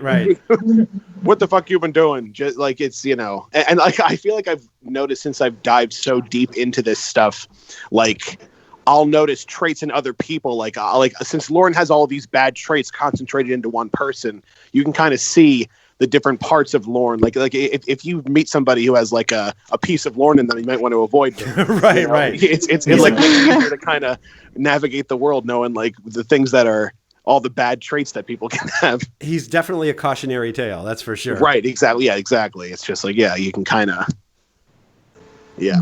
Jorrun, do you have, is there any part of Lorne that you look at and say, okay, I do that a little bit sometimes, or? Well, when I think back to my 20s, luckily that long ago, definitely the jealous insecurity. If a woman had any man anywhere in her fucking atmosphere, I'd be like, "Ugh." Right. And that's definitely Lorne. You know, he has no male friends. I didn't have that, thank God. But yeah, just being very insecure and overly jealous in my 20s. So that I could see. And it's funny, I had a twinge of jealousy within the last couple months, and I thought to myself, the thought came to me, this is how Lorne feel. And the jealousy went away immediately. Yeah. It was like a switch went Yes. Yeah. It's beautiful, right? Well, That's I'll tell one of you, the most positive parts of being in the church. that is what Like, that is one of the good things about Lorneography is like sometimes when you're talking to somebody, or even when you're thinking, you go into this, oh my God, do I sound like Lorne Armstrong right now? Yeah. And you kind of Desperately not wanting to be like Lorne is a good motivator. right. You just You can self-aware. You can definitely dial it back. Yeah. How about you, Dani? Absolutely. I do definitely have some negative qualities in myself that I can find within him. One of the things is I tend to take things at like face of value. That's actually a part of one of my disabilities, technically. I'm a very trusting person, and if you tell me something, I will believe you until the cows come home. I will believe you until someone's like, hey, yeah, no, they were fucking joking. You know that, right? And I'm like, oh, bamboozled again. Another blow to Dani. It's easier on me because I'm not, usually it's not stuff that will destroy my fucking life, but right. Well, of course. And also I find that I am insanely insecure in my self-image to the point where I'm willing to if somebody's gassing me and saying, oh yeah, oh my gosh, you look cute, even if they're joking, mind you, I'm just like, hey, yeah, fuck yeah, I am cute. Nice. Well, that's a good thing, though. Yeah. Not always, because sometimes I really do be looking really bad. I'm also, I don't know, I get very angry, and I have to watch myself sometimes when I am listening to calls, because I have an anger management issue at times, especially when things aren't going quite as I would perceive that they should be going. And again, that's just part of, how my brain works. But there have been times where I have become so enraged that I effectively black out from it. So I'm trying to, especially now that the world just needs a little bit more tenderness than typical, I'm trying to watch myself, and it's an incredibly hard behavior to unlearn, because I can just pop off at the drop of a hat. I have done so numerous times at my own expense. The expense of my reputation, the expense of friendships. I've destroyed relationships with people over this because I can get insanely angry. Not to the point where I'm willing to hurt anybody, and I would definitely... What was that? Yeah, well, what happened? You okay, Dani? I just heard myself really loud, and I was like, oh, that's what I sound like. I thought you got possessed for a second there. It's the rage. Yeah. It's the rage coming undone from my body. Is that one of? Did you just slip into one of Muse's personalities?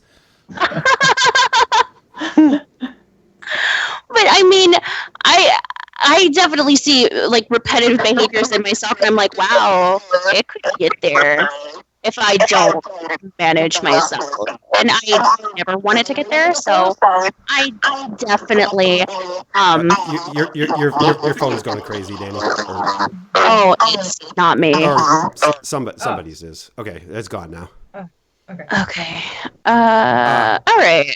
I did get a donation from Mini Syllables. Mini Syllables says, "Oh my God, guys! I just did a Google search for Lorne's book to read reviews, and I made a typo. There's a book by someone named Lorna Armstrong, and it's titled Divine Disappointments."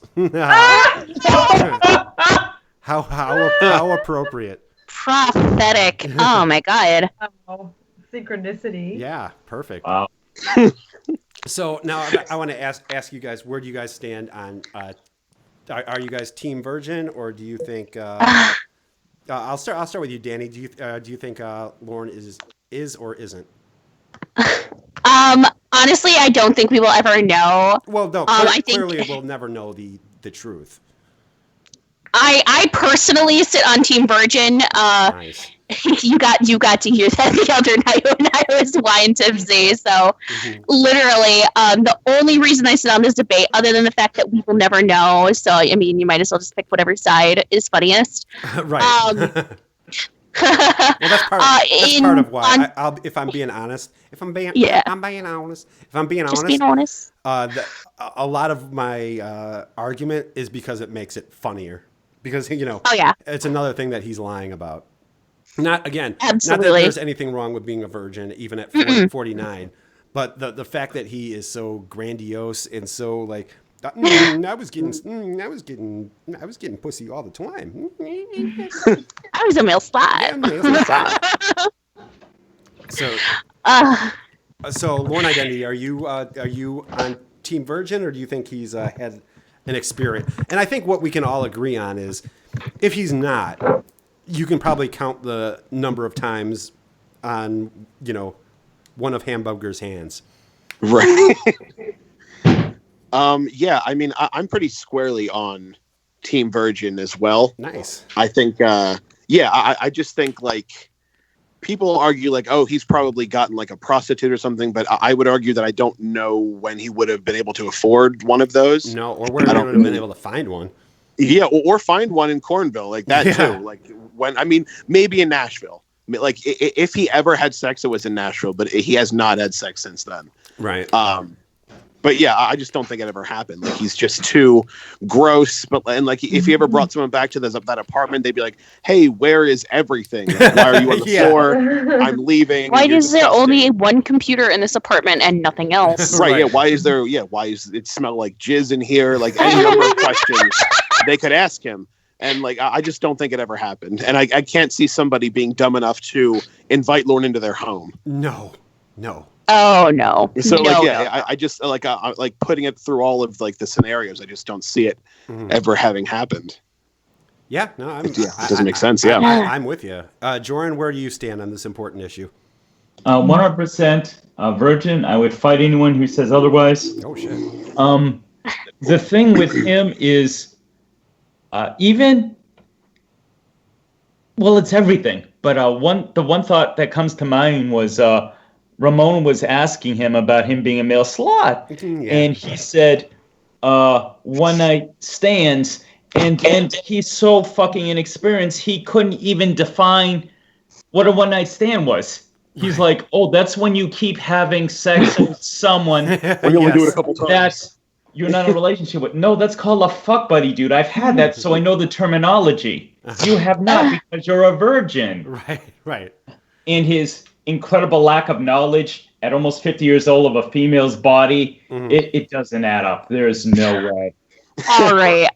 Real quick though, there are members of government who are older than him who have no knowledge of the female body and still have like a wife and 8,000 children. Sure, maybe right there, Danny. But Danny, and I've heard that argument before. But what I always what I always respond with is that's just one element of many other elements. Like, Right, there's a lot of other things stopping. right. him. If I was basing my argument solely on the fact that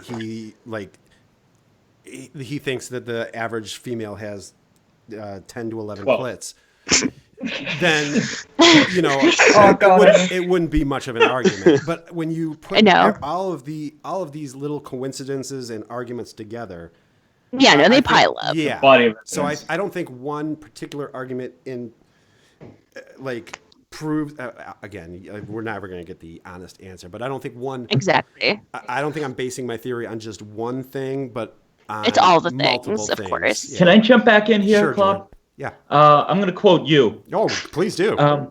And actually, this time in a flattering way. Oh, nice. Oh. Wow. The magic words. Yeah. No, but seriously, what it is some people said, well, maybe he would slum or whatever. You point out he is such a narcissist. He would never do a drunken hookup with a quote unquote pig.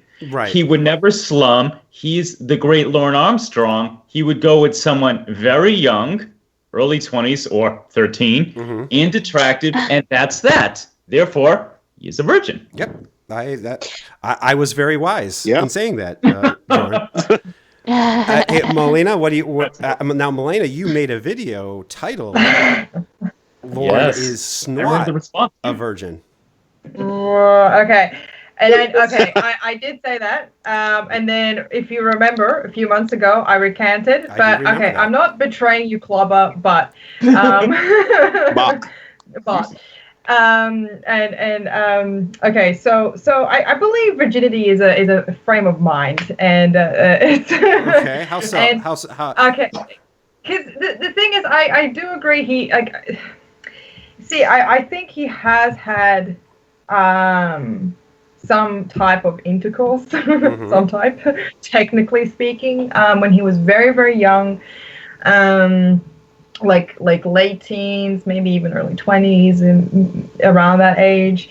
However, I don't think he's obviously hasn't had anything since then. And it's just the way it's just like the way he's bright, like the everything he says and the way he speaks and the way it screams virgin, like somebody, like, I mean, yeah, the indicators of him not knowing female anatomy, yeah, sure. Yeah, like that's a great way of showing that he doesn't know what the hell he's talking about. But Right. as Dani said, they don't, like, some people who have, like, who have 19 kids still don't know female, Right, of course. anatomy. Right. Or somebody very So- inexperienced would not know. Would Yeah. maybe not know. Yeah, of course. So it's really hard to say, like, because he doesn't know female anatomy, therefore he must be virgin. So I'm on the belief that he would have had struggled immensely in his later years to convince someone to sleep with him, because yes, I don't think first of all, I don't think he's a type to dare I say, stoop, quote unquote, down to be with a sex worker. Exactly, I think he has a very, very particular type that he will only be attracted to. Now, not to say that doesn't mean he is not a what's the word I'm thinking of, like, opportunist. So, like, I think he'll just, with anybody. But I don't think he doesn't have the skill set to wrangle anybody to do that with. No, I don't But think so either. I do think, especially in the last, say, 30 years, certainly not in the last 30 years, but when he was in his 20s and late teens, I think he may have actually had intercourse. I think he has, because those pictures on the bottom don't look too bad, like of the one on the stream. Yeah. Oh yeah. Yeah, exactly. Like, I think there would have been at least one person. So, but the thing is, as I said, it's just like it's like a frame of mind. It's like he doesn't, which is weird. He becomes less not experienced, but less capable and skilled as he gets older versus when he actually first started out. So I don't look. Yeah, I'm in the same boat with you, Clubber. Like, it is definitely funnier because it would be it's an insult to his ego, which I'm always for. Right, of course. I don't know. I don't know. I think he did technically, but he is, he's still a virgin in the mind. Like if it happened, it was 30 years ago. Yeah, it was so long ago. He's a virgin again. So And- it doesn't matter. I do think that's another point that I think everybody pretty much agrees with. That if it happened when he was younger, Lorne, like in those bottom pictures. In the military, maybe. That middle picture, in uniform. That middle picture has not had sex. No. And by his own admission, he hasn't had sex since the sting. So. You're talking whatever. Because you can never trust anybody again. Right, since 2007. You can trust nobody again. Cody donated $5 and says, "What the fuck have you guys ever done? Lorne built a gym for a fucking church." And that For like 2 days. And Cody, Let's be real here. He was probably drunk the entire time. Cody, I do. And they're like, oh shit. I want to thank you, Cody, but I also want to correct you. He was building a gym for the gym. That job was never completed. Just like Betty's house. Exactly. Right. He threw some boards around and he smoked some cigarettes. Smoking. Mini Syllables donated $1 and says, "Let's just call it Team Virgin or possibly 1 or 2 awkward encounters, and then we will all agree." I can't do that, Yeah. Mini Syllables, because I don't believe the 1 or 2 awkward encounters ever happened. I'm on the boat that they definitely could have happened because again, you look at pictures, he wasn't hideous. I mean, even when he was in Nashville, he wasn't hideous yet. Like now, oh yeah, there's not a fucking chance. The only women he has a chance with are meth addicts who don't know any better. He was pretty hideous in Nashville. Yeah. Hey, Not to the point where, okay, I'm going to say this because I'm from a smaller town. I mean, I've been to bigger cities too, but I mean, I've been to Nashville and I've seen women coming out of those bars with men way below their station. So, I've been to Nashville. I was there. I experienced the nightlife and I got to see women who left bars with men who definitely got really fucking lucky that night. Okay. I definitely of the potential that he could have been. I don't think he did in Nashville. Definitely not, because he was too consumed with what was going on with Kayla. Absolutely not in Nashville. Didn't happen. And his country music career. Right, that too. Right. But when he was in the service in fucking, where was he? Alaska. Middle of goddamn nowhere, Alaska. Yep. There's no women. No, there are women there. There are pretty good stripper bars out that way. Ooh. And not that I've been, but I've heard. Oh yeah. Sure. Not that you've been in. Let's be real. I haven't really left the Midwest. So the argument comes in like, yeah, it was probably like an awkward encounter in his far long gone youth. And the last tanker, his argument is that a military man in Alaska would probably have an easy time of it. Oh yeah, dude, women are suckers for men in uniform. Abso-fucking-lutely. But let me counter that argument. He was also competing with all of the normal people, and In uniform. Right. and He's still walking up like, yeah. even, like near a military base in Alaska is not going to have, and again, I don't know this for certain, but it's not going to have a huge population. So I think that just the male to female ratio was just definitely not in his favor. No, probably not. But that doesn't completely exclude the possibility that really drunk one night, the other woman's probably talking just like he was. Mm-hmm. Sparks could have flown once or twice, maybe. But again, that was so long ago that it doesn't even matter now. Well, yeah, he's effectively regrown his virginity. Regrown? Well, Okay. if anyone He's got can. his hymen back. Yeah, if anyone can, Lorne can. Tiffany Lockhart donated $5 and says the royal penis is clean. Hashtag Team Virgin. Oh yes. That's my girl. That's right. Oh. Okay, so Lorne Identity, I want to start with you on this one. And this, again, this can go back to the chat log. This could go to the Kayla stuff, the Ramona saga. Is there a moment in all of this that, like, every time you either think about it or, like, you listen to it or whatever, that you just, like, die laughing? Like, is there one moment that you always go to and it's like, I just can't. I can't. Every time, every time I listen to it, I just turn into a mess. Like, what is the funniest like moment for you? There's definitely there's a couple. I mean, the one that I found one recently on stream, which was him screaming "no, no" about when he called again, like every single time. Yes, it's not gotten old. It's crazy how primal he gets. Just at like somebody, not like just a miscommunication, just a full on rage. Right, it's right. insane. Yes. I actually used that as a great one. The donation notification last week. Right. No. That's a very good one. I also like. I also laugh every time when Lorne. I don't remember who he's trying to get it out of. It's either Debbie or Casey, but he's just like trying to get her to tell him what drugs she did, and he's like, you gotta tell me what drugs you did. And she's like, what did you do? And she's like, crack. And, and he's like, just tell me everything. He's like, crack, heroin, Molly, PCP, and then I took a Tylenol in case I thought I had a headache. Right. I like that one every time too.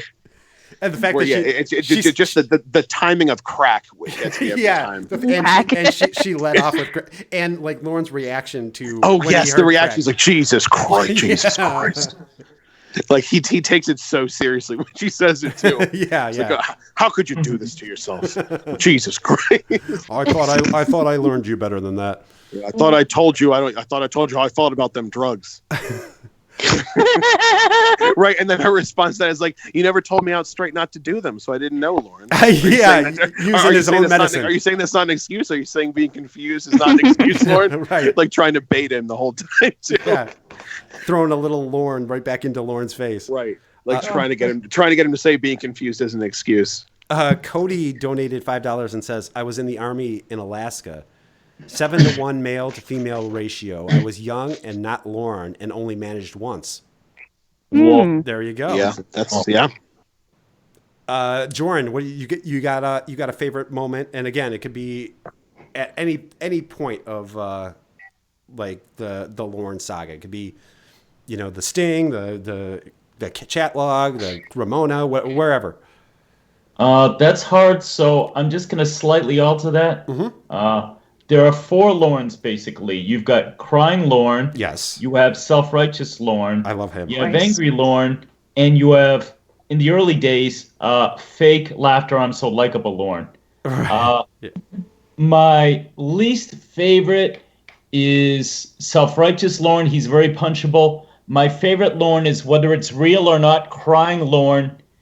His tears nourish my soul. They are. Oh, yes. I always, every time I play a call, I'm always hoping for a tear. I'm always hoping for 2 things. Well, 3 things. Singing, yelling, and crying. Those are the hallmarks of a good Lorne call. Yeah. I recently found that call, like the Night from Hell, the one where it's just him crying for 20 minutes. Yes. It's so like, that's another one that's just like, I'll go back to that every time, just if I want a little taste of like the squeaking and like the outbreaks where he kicks the door. Yes. Yeah. Like, so, I'm just going to say, since I'm going to say Crying Lorne is my favorite, I'll just keep it real simple. Lorne, are you crying? Lorne, are you crying?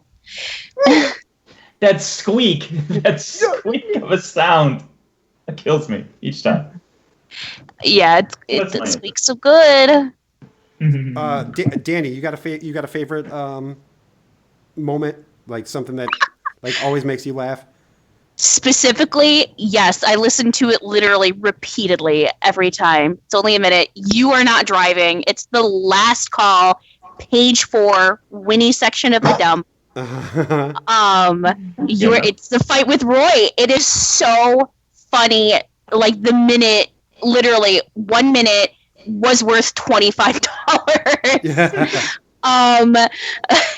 it's just so funny because it starts off with like he's obviously talking to somebody on the phone, like it's Winnie, and it's just like this one specific section, and you hear him like yelling, and Roy's like in the distance yelling. He's like, "Get the fuck out, Roy!" Right, and it evolves into like Roy is looking for his phone, and he's like, "Yeah, where's your phone, Roy?" It's like you get this really good like actual anger, but not like raged out Lorne.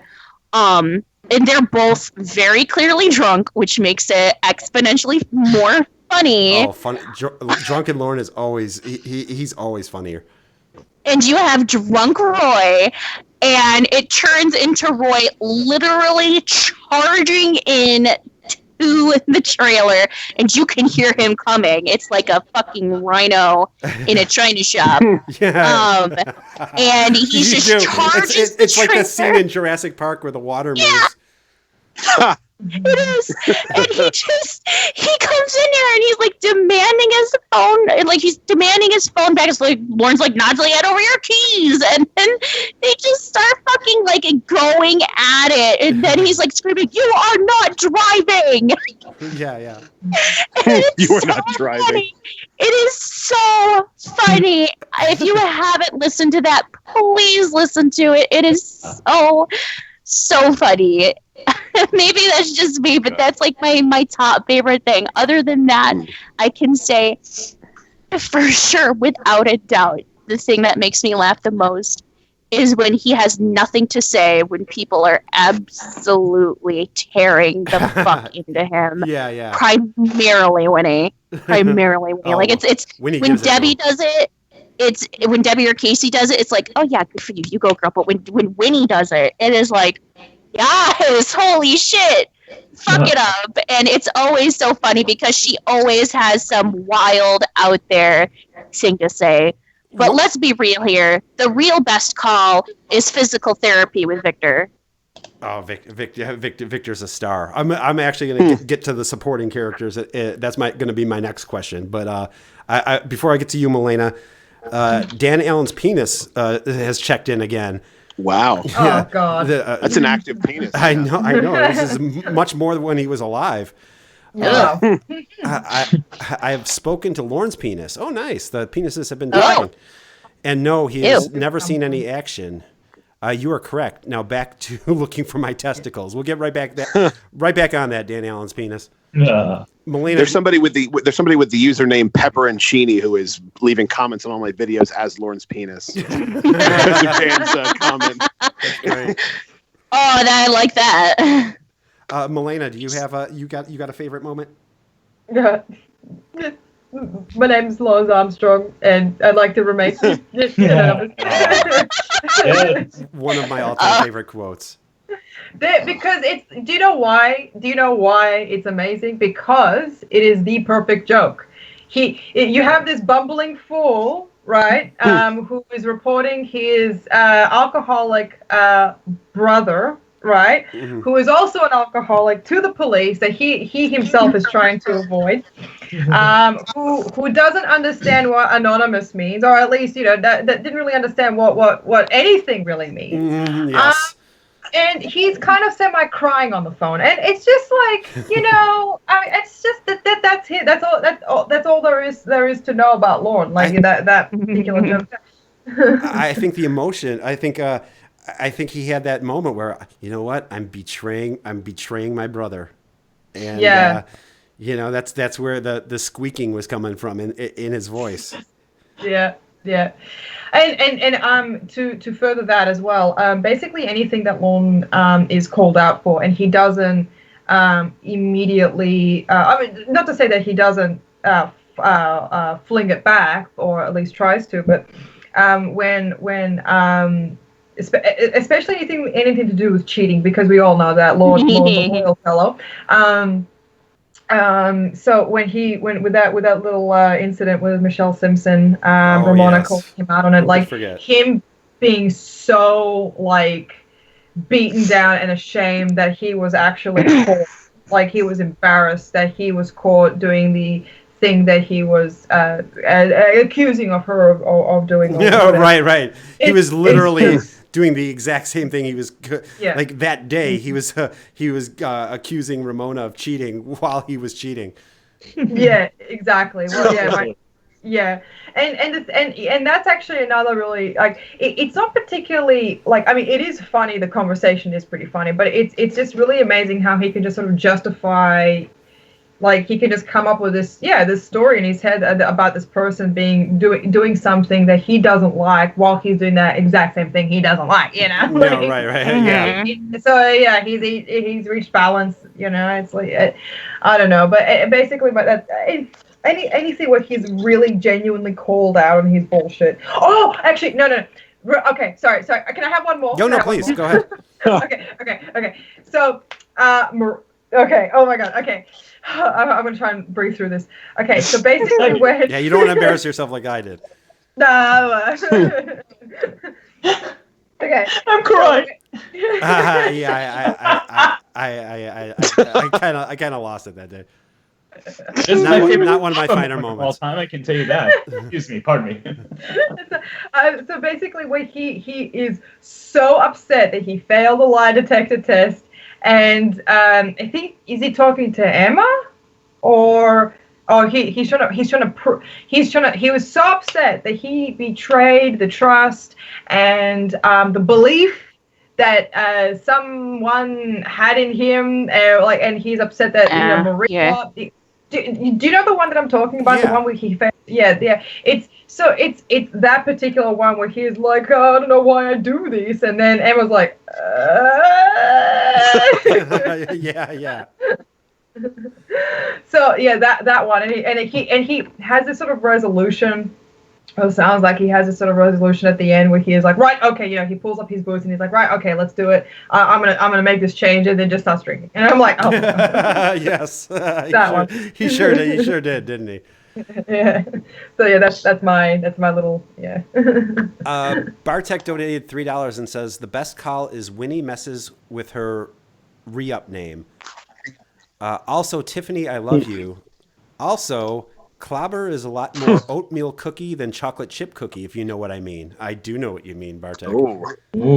I don't know what I that can means. see that. I can see that. Is that an insult? I just assume it is. Anytime I see Sounds like. Clobber in the chat, I just assume that I'm getting insulted. Well, I mean, some of us really like oatmeal cookies. Thank you, so In theory. Dan Allen's literal S-hole donated $1 and says, "Don't look at me. Maybe Lorne's seen them." Oh, man.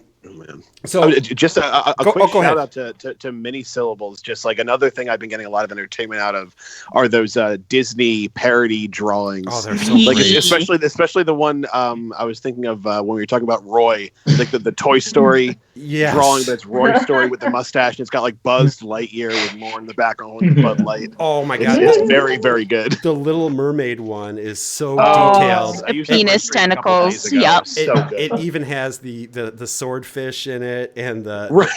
the neck scar, and It's crazy. Yeah, the detail is what gets me every time. Like I didn't notice the penis tentacles until after the stream, where that I used the picture in. Like just a shout out to her. Oh, Those are very good. they're amazing. I'm hoping that she does some kind of like series with it or some kind of animation on her channel where she just like or even if she just like presents it as just a series of just still images under like maybe a Lorne song or something. That would be perfect. So I'm going to move off of Lorne for just a second here because you guys are all very familiar with the To Catch a Predator. I mean, that's we're Lorneographers, but we also know our To Catch a Predator. So do you have a most hated predator? Like I recently did my top 10 most hated, and it was the most difficult list to come up with, to narrow it down. I did go with that excuse that because Walls did it as well, or he did it before me actually, and I said, well, I didn't put Dustin in there, and I didn't put Kevin Westerbeck in there because Walls had him on his list, so that was my way of backing out of that. But Jorrun, do you have a most hated predator? I honestly don't know it well enough to give a really correct answer, but one or two of them molested underage family members, right? That was Kevin Westerbeck is Yeah. That would go to the top of my list. and Hambubger as well. Oh, Yeah, God. probably Hambubber, but also Molesterbeck. Yeah, no, that's that he's definitely in most people's top 5 for sure. And Watley too is also horrible. Oh yeah, he's kind of a underrated one. Yeah, pure evil too. I believe he was I think rapist. Whatever it was something horrific. Lorne Identity, you have you have somebody who you just cannot stand?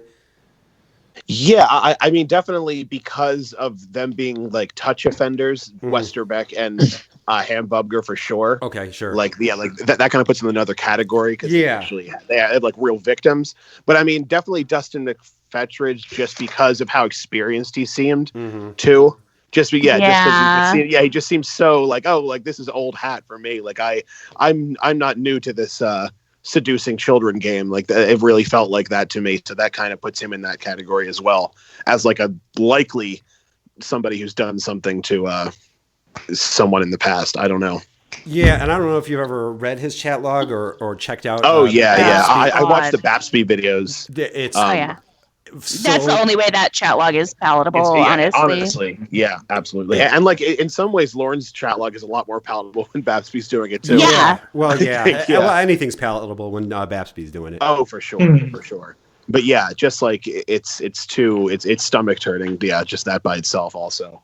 But yeah, he's just he's nasty. Like he would have definitely been on my top 10 if Walls didn't have him, and as would have Westerbeck. Melleina, do you have one? Actually, I have a couple, and I do believe they have changed since last we talked about it.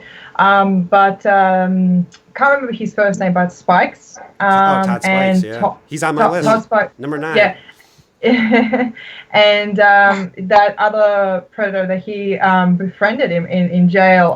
Daniel Kelly. Daniel Kelly. Thank you. Sorry. Yeah. And the guy who brought his son. What's that? The guy who brought his son, obviously. Yes. Oh yeah. That was fucking crazy. Yeah.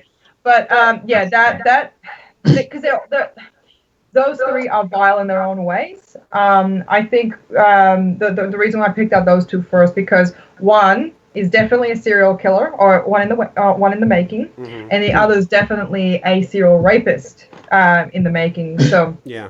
So it was a Todd Spikes, and what was the second one? Sorry, what was his name? Daniel Kelly. Like, because the behavior and the way they speak is incredibly disturbing. Like this is all like they don't have the same level of panic that the other predators had as well when they were caught. So like Todd Spikes had this kill kit in his car, and when he was being interrogated, he had like this sort of he almost looked not even frustrated, but he was just kind of like looking around, like waiting to go. Like he was like, oh yeah, I've been caught. Like let's just get this over with and done. Like you let me just send me to prison so I can come back out and do this all over again. That's a great point, Melleina, because I've thought this too. Like Todd Spikes, when he got arrested, when he was in that interrogation room, he had this smug arrogance that he knew he was going to get away with it. He knew he was a cop. He knew. That's one of the things I really hate about him. He was in there like, you know what, can we just go through the motions here and I'll be back on the street in like, 2 months. No time. I'm sure I'll get probation or, just go ahead and slap me on the wrist and send me back out there. But I'm convinced that guy was going to kill that decoy. Oh, for sure. Oh, like, absolutely. Like he has that air about him. Like you could just see it in his face, in his just eyes. It's just this. It's like he does behave like other serial killers. I'm sorry, but I've seen the interrogations. They have the same mannerism. Now, fucking dead. I forgot his name. Daniel Kelly. Okay, I remember that. It's okay. Yeah. Daniel Kelly. He talks like a serial rapist because he has this sort of air of like almost like Innocent, but also kind of like a romantic, charming way that he talks about the decoy. Oh yeah, he talks about like taking her on dates and going to the movies together and having dinner. And... Yeah, exactly. So it's kind of like he talks like, oh well, it was going to be a relationship. It was going to be something, like of course, like he's lying. He not insisting that they were actually going to have sex, but I don't think it was going to be sex. I think it was going to be something quite different. For him anyway. So he also talks like a serial rapist. So I think that those, he was definitely he had that creepy vibe. Yeah, and it's like he almost had like sort of like everything was all right, like it was all good, like everything's fine. It's just I don't know.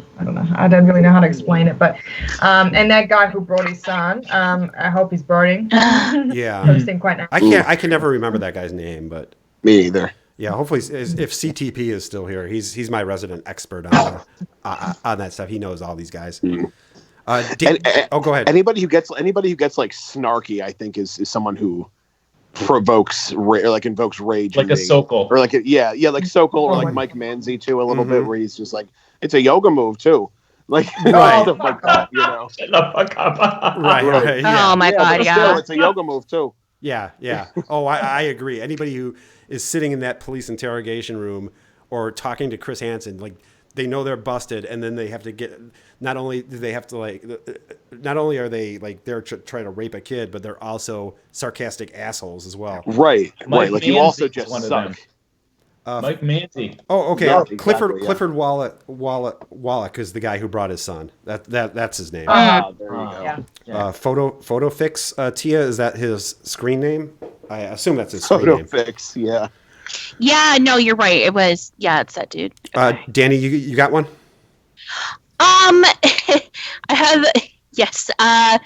Anyone who is a teacher, literally fucking hate them. Like they just incite blind rage in me. Sure.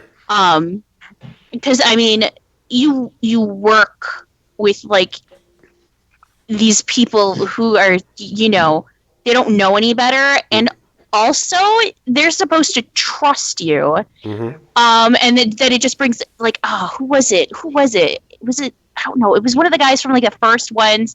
They had like one of the students say, "Oh yeah, he was a creep. Yeah, he used to look down our shirts." That might have been Baps, actually. Yeah. Yeah, I think you're right. I think you're right. But it was just like, yeah, he used to look down our shirts and da-da-da. He was definitely very creepy. Like, you have students saying this, and I think he was actually one of those guys who actually straight up was able to just walk back into his job. Well, actually, for a little while. For a little while, he was back. Yeah, he did. He came back. After he bailed out, he went right back to work without telling the school. Like nothing happened. Yeah. Yeah, and that was infuriating because they told us that, of course. And I'm sure once they saw the investigation, they were like, "Oh, nope." But yeah, that pisses me off. And then sometimes it's such obvious low-hanging fruit, but Dustin McFetridge is disgusting. I have no doubt that he did it before. I have absolutely no doubt that he did something like this before. I mean, obviously, there's proof. Like he said, the Japanese steakhouse situation. Yeah, there was more to that Japanese steakhouse story than Dustin was. What happened was I was going to hit on her daughter. And there's more to that story than what Dustin was muttering. Oh yeah, way more. And I think that the whole reason, because people don't just come to find you at the Japanese steakhouse when you've done an they come there when you've absolutely pissed them off, like, this is happening, hands are flying, fuck you. Right. I will kill you in this Japanese steakhouse. That's what comes out of that. Like, I don't think that was all the truth. And then, of course, the guy who brought his kid, but the one I hate the most, the one that always fucking gets me, is John Kennelly. For some fucking reason, I love John Kennelly. Pisses me off so much. Bro. Like, no, he's funny. Hey, bro. He's very funny. I like when he apologizes. Yeah. Yeah, the way he apologizes. I just came to get something to eat. I'm sorry. And Like- he was a teacher for 13 seconds. For all 13 seconds. Until Chris actually spoke to him and realized that there's no way that this guy's teaching anybody anything. Oh yeah, no. Why did you say that? It's just like, I think he said. I think Melleina. I think he said it in. I think he said he was a teacher in the chat, if I'm not mistaken. yeah, because it's someone that you're supposed to be able to trust, and Right. he was taking advantage of that for sure, absolutely without a doubt. But it's just something about him makes me so upset. Well, that you know what this is going to be my next question, and maybe this is the answer to that. We hate all these guys, obviously. Obviously. Is there anybody that you have like an irrational hatred for? Like I can't tell you why I fucking hate this guy. So I mean, we know why we hate Dustin. We know why we hate Hambubger, and we know why we hate all of these guys. But like, is there anybody that you have like this blinding hate for that like people would be like, yeah, he's not the worst one. I don't know why you hate. I don't know why all this is spewing out of you. Well, obviously it's Kennelly, Yeah. but it kind of does go a little bit deeper. Like I kind of have like half an insight as to why. I mean, he literally the next day he's back at it like he did nothing wrong. You just got grilled nude in a house that you've never been to in your life. You could never afford to be in, for one. Yes. This man is yelling at you while you are naked, and yet you still go back on the internet looking for more. Like somehow that didn't traumatize you off of the internet. Like Yeah. No. maybe it's because he's slow Not in the even for a head day. or something. It didn't Not traumatize even him. for a day. Literally the same day he was back At online, least and then the Michael next Cyber day. waited a stopped. week or two. Right, but no, it's infuriating because, like, why would you do that? Like, obviously, there's no cure for it. I don't think that, he was going to be scared forever off the internet by the one thing, but I would think that you'd be like, okay, well, I know this is going on now, so I'm not going back online. Or at least not in the same For a little area bit. the next day. Yeah. Right. Oh, yeah, exactly. no. Same. Yeah. Exact same place. A McDonald's. A McDonald's of all McDonald's? I think McDonald's. the most infuriating. That's like a caricature of a pedophile. It really Like, is. I think they like have that specific chat log up online too. Last time I even bothered to look at anything about him. Right. And he is like, him and this decoy argue about where to meet up. And the decoy's like, that's kind of a long walk for me. Like, shut up! I want They're McDonald's. arguing about meeting by this one statue or meeting by until they finally fucking settle on the McDonald's, which is out of the decoy's like way, and he has to like promise to buy the decoy something to eat. And it's just like it's like I think the most infuriating part of that for me is Chris referring to McDonald's as a fast food as a restaurant. Yeah. Lorne Identity, I'm going to ask who you think, but I got a couple more donations that I want to get through. It's let's see. Fred has a question about the Justin thing. Do I understand his story correctly? That it was a mom trying to force him to date her daughter, so he tried to be sexual to scare her off. Did I misunderstand, or is that what he really meant? That's what he really meant, Fred. Yeah. At least that's what he was trying to tell Agent Dudinsky. Nobody knew where the fuck he was going with that. Nobody believed that bullshit. But that's what he was going with, Fred. Yeah, that's insane. Dan Allen's penis has made yet another. God. oh no. He's back. Even I think Dustin was lying, and I'm just a dumb penis. And you're attached to Dan Allen. You have to listen to Dan Allen lying all day long, and you even know that Justin's a liar. I'm surprised the penis is still alive. Thank God it's gone. In his defense, he's just curious. He's just curious. He's just trying it out. I stopped by. Dan Allen's ghillie suit donated $1 and says, Yes. They got it on the ground. On the ground. Thank you, Dan. Thank you, the various body parts of Dan Allen, and thank you, Fred. Lorne Identity. Is there anybody that you have like just? and again, I'm prefacing this by saying that They're all suck. They're all horrible, horrible people, and we hate them all. But is there anybody that you have like that you're like that people would be like, yeah, I hate him too, but it's a little, it's a little much. Maybe that guy who came in like the leather jacket, the one with like his CD, he rubbed me the wrong way. Oh, Stephen Coates. Good call. So Yeah, he definitely rubs me the wrong way. Also, the guy, this is way watered down. Yeah, Him, like I don't remember the names really either, Chris but yeah, the one who Chris came who Urban. like smelled shitty, and he's just come through with like the Yeah. watered down 151 The in his stinky pocket.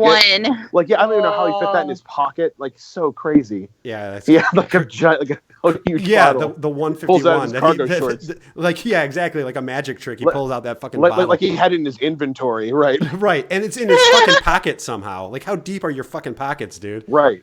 Right. Like, Oh, goddamn. Yeah, that's both of them. Like I exactly. Like I don't know why, but both of them, they just like, oh, you guys are gross. Chris Urban is that Yeah. is that one. Melleina, who do you got? Well, since that actor bloke says I'm kind of stinky, Chris like that's that, Chris Weaver. Yes. that, yeah, I like that. Since it's already been mentioned, I would like Well, that's to go. that's actually a different guy. Chris Urban was also stinky. He didn't take a shower. That's Okay. the first thing he Don't did. worry, many of them smelled Have bad. two, Yeah. have two. I'm gonna take two. Okay, so okay, he's flirting.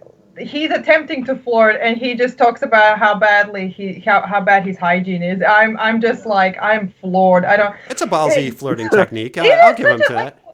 Like, what the fuck does that even mean? Well, I am kind of stinky. Like, first of all. Well, Like, oh, hot. he wanted to get in a shower with that decoy. I think that's what that was yeah, about. but you don't have to tell that I don't want to get anywhere near that swamp ass. Yeah, That's not, he could have left out. He could have left not out even that slightly. that he fucking reeks. Oh my god! And stinky out of all of those, out of every It's word such that a you child word. That's Yeah. like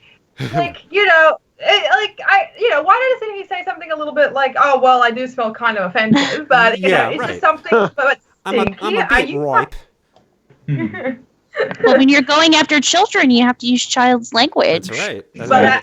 yeah, That is exactly. true. Yeah, that's it. So since yeah, and I'm just offended by that for some reason. I just that pisses me off so much. And number 2 is Loverman Genius because he spells genius incorrectly. yeah. Spelled And genius, yeah, incorrect. it's just I don't tolerate fools. Like Yeah. Right. Yeah. You would think And- you would have spell checked your screen name.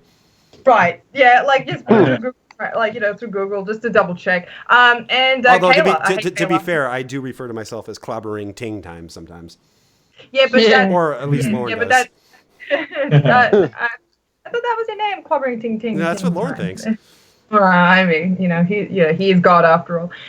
But yeah, and I also thirdly I hate Kayla. Yes, I know you do. I fucking hate Kayla. She's very dumb. Yeah, she is she's insufferable to listen to. You're gonna think I'm stupid. Yeah. If you put her head near your ear, you could hear the ocean. Yeah. That's kind of, Yeah. I don't know. Yeah, Have she's a garage. no. Kayla's a bit vapid. Oh shit! Like, Dan Allen is checking in again. Dan, Yeah. but this Oh, time boy. it's Dan Allen's library card. oh my. Wow. I Go lied. get it. I lied. They're with me. So retarculous. Retarculous. That's what's her face. I forgot which decoy said that, but she said it to the Retarculous. library card jackass. I fucking hate that guy. Oh, yeah. Thomas that guy. Moffat is his name, and he's a fucking piece of shit. I hate him. Jorrun, how about you? Do you have a? And again, I'm prefacing this again that they're all scummy pieces of shit, but Okay, so it's a real good thing that you waited to ask me last because I honestly didn't have an answer. okay. But listening to everyone else gave me a chance to think. Mm-hmm. None of my choices are irrational, but here's 2 that haven't been mentioned. The rabbi. No, Oh, that's yeah. definitely not a rational. A lot of people hate him. I grew up super spiritual, and anyone who claims to represent God and does that gets the automatic fist in the stomach from Jorrun. Mm-hmm. Plus the fact that he got that angry and lunged at our friend Chris. Oh yeah, That you don't puts do me in that. red zone. He even did the John Cena move. Right. Someone said that in the chat too. Yeah. The crab at his face, baked salmon, broke that down recently. That was a good video. The other one, I don't know his name. I'll refer to him as the Giant. Anybody who Mr. Gee had the great. You're talking about Lurch, right? You're talking about. Yes. Yes, Lurch. Yeah. James Travis Fowler. Thank you. Mr. Gee had a great point. He says, I can't stand these guys who treat the decoys like homeless prostitutes. Right. The fact that he went from talking, decided somewhere in his pea brain, enough is enough of the social niceties. I'm going to get up and walk to her and no doubt rape her. Let's call a spade a spade. Yeah.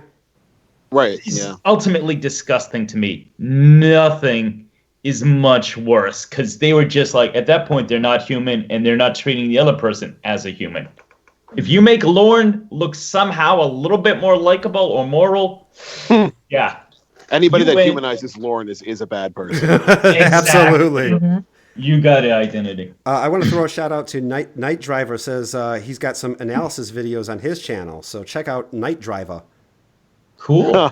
Sub for But sub. I'm not a driver at night, so I thought Now, that's my favorite. If it was a favorite, that's my favorite. that was going to be my next question. So quotable. I love But- it. no rubber. But before I get to, I do want to share the one that I have the most please the Please do. irrational hatred for, because I did his interrogation video, and I was just I basically couldn't see in front of my face because I was just blind with I fucking hate Jim Roush so much. And So he's not much. the worst predator, but he that whole interrogation, I get so fucking mad at him. I just want to punch the shit out of him.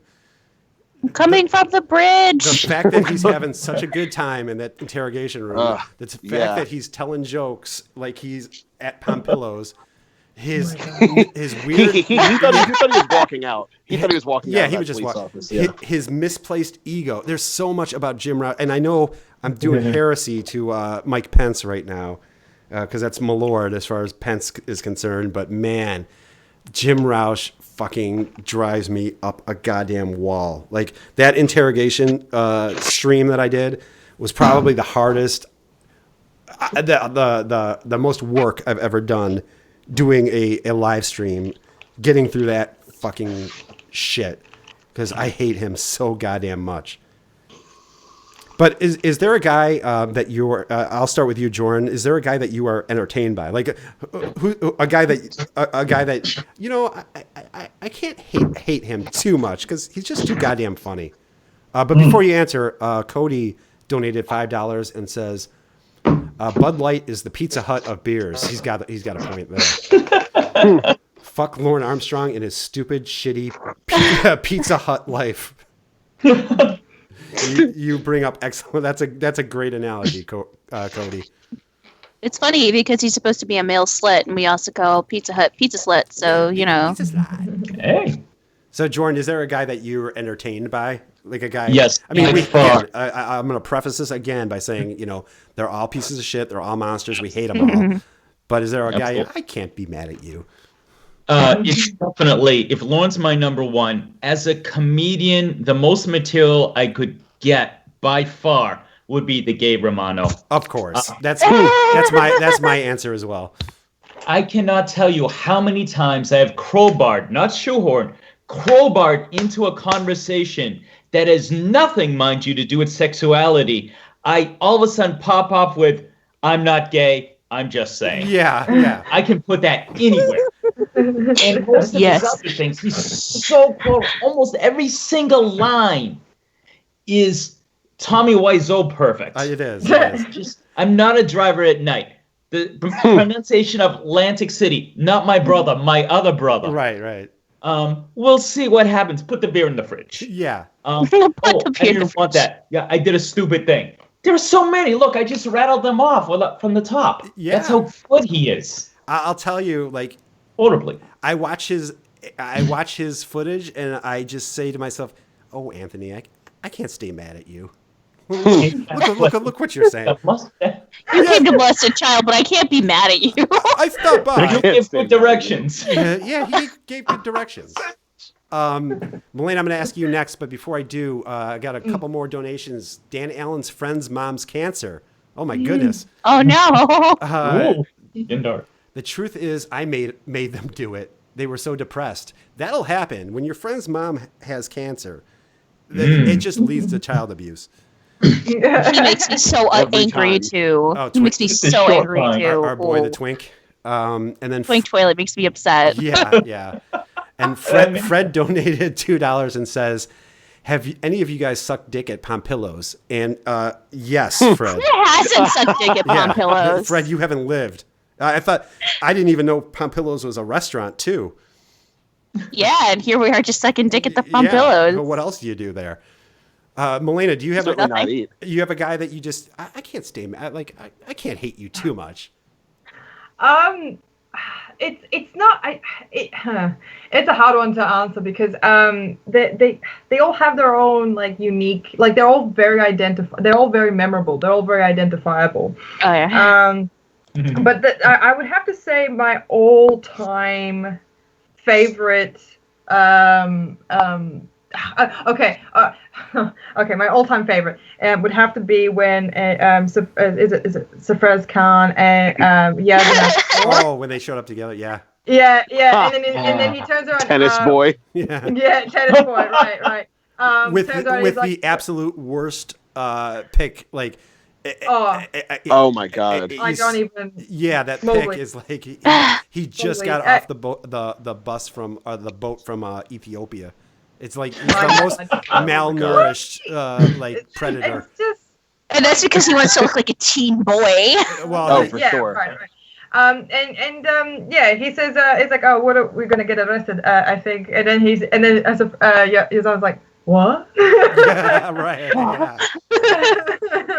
I cannot tell you. I had to replay that moment several times, and basically any Chris Hansen and he's like zingers, like one-liners. I don't know. I mean, I'm sorry. There's no particular predator for me because it's just the whole thing was incredibly entertaining, like Sure. everything. Oh, that's why we love it. Of course. Lorne Identity, do you have one that like you just I can't go too hard on you? I'm of Middle Eastern descent, and my dad has a lot of friends who sound like the guy who's like, never, ever. Oh yeah.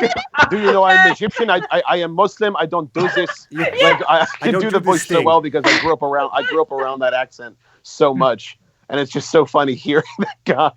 Never, ever. Like it's not even like I like him. I just think the accent is so funny because I associate it so much with this one person in my real life. Yeah. Danny. Yeah, it's just very funny. Danny, you got one?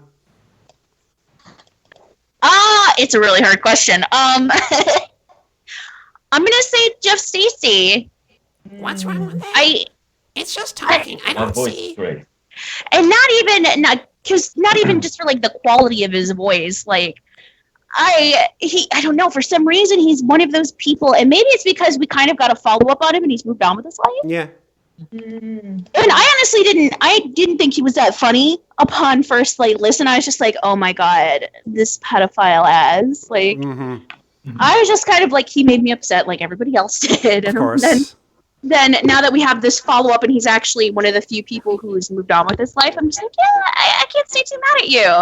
I mean, but other than that, someone who obviously fucking hasn't moved on, like Lorne's the guy for me. Like I find so much entertainment out of him that it's endless. Like he gave me You Are Not Driving. I can't see that man. You are not driving. Yeah. Is just like real quick Oh, on, yeah, on please, Jeff please. Stacy? Yeah, sure. Were there extenuating circumstances that made his voice sound like that? I read somewhere He was sick. that he doesn't He was really sick. sound like that. I've read that too, that he had some kind of he had like the flu or a cold or something. Right. He had a chest cold hanging on. Yeah, he had the Right, chest cold right. hanging on to him a little bit, and for some reason, Jeff Stacy's the only person in the world who when he gets just a completely cold, deteriorates. yeah, the voice comes out like that, you know. People Great. groan. It's Man, horrible. you should have heard me when I had bronchitis. I sounded like that. I would like to hear Jeff Stacy's normal voice, to be honest with you. Yeah, I do too. Watch it be like really deep and seductive. Hi, my Yeah. name's Jeff. What's wrong with that? Yeah. It's just talking. It's just talking. I don't see. The internet and real life are two different things, clearly. I swear when I get to prison, I'm going to kill myself. Put me in jail and I'll hang myself. Dan Allen's other amusement. I'm not sure what that Wow. means, but I love it. I Anyone don't. into thought crimes and other stupidity. Jeremy DeWitt Yeah. is the Lorne Armstrong of fake cops. I don't know who Jeremy DeWitt is, but yeah, you know what? Oh. I think that's the guy who said he brought like a fucking shotgun with him or something stupid like that. Well, I don't think Jeremy DeWitt's not a predator. I think he's just a guy who impersonates police on an epic scale. I think Really? he's the John Kennelly of police impersonators. I think he's the guy who like pretended he was a police officer, but he was like a detective or like that's a private eye or that's something. Michael Patterson. I don't know names anymore. Yeah, no. They all blend together. As far as I know, Jeremy DeWitt is not a predator, a TCAP alumnist.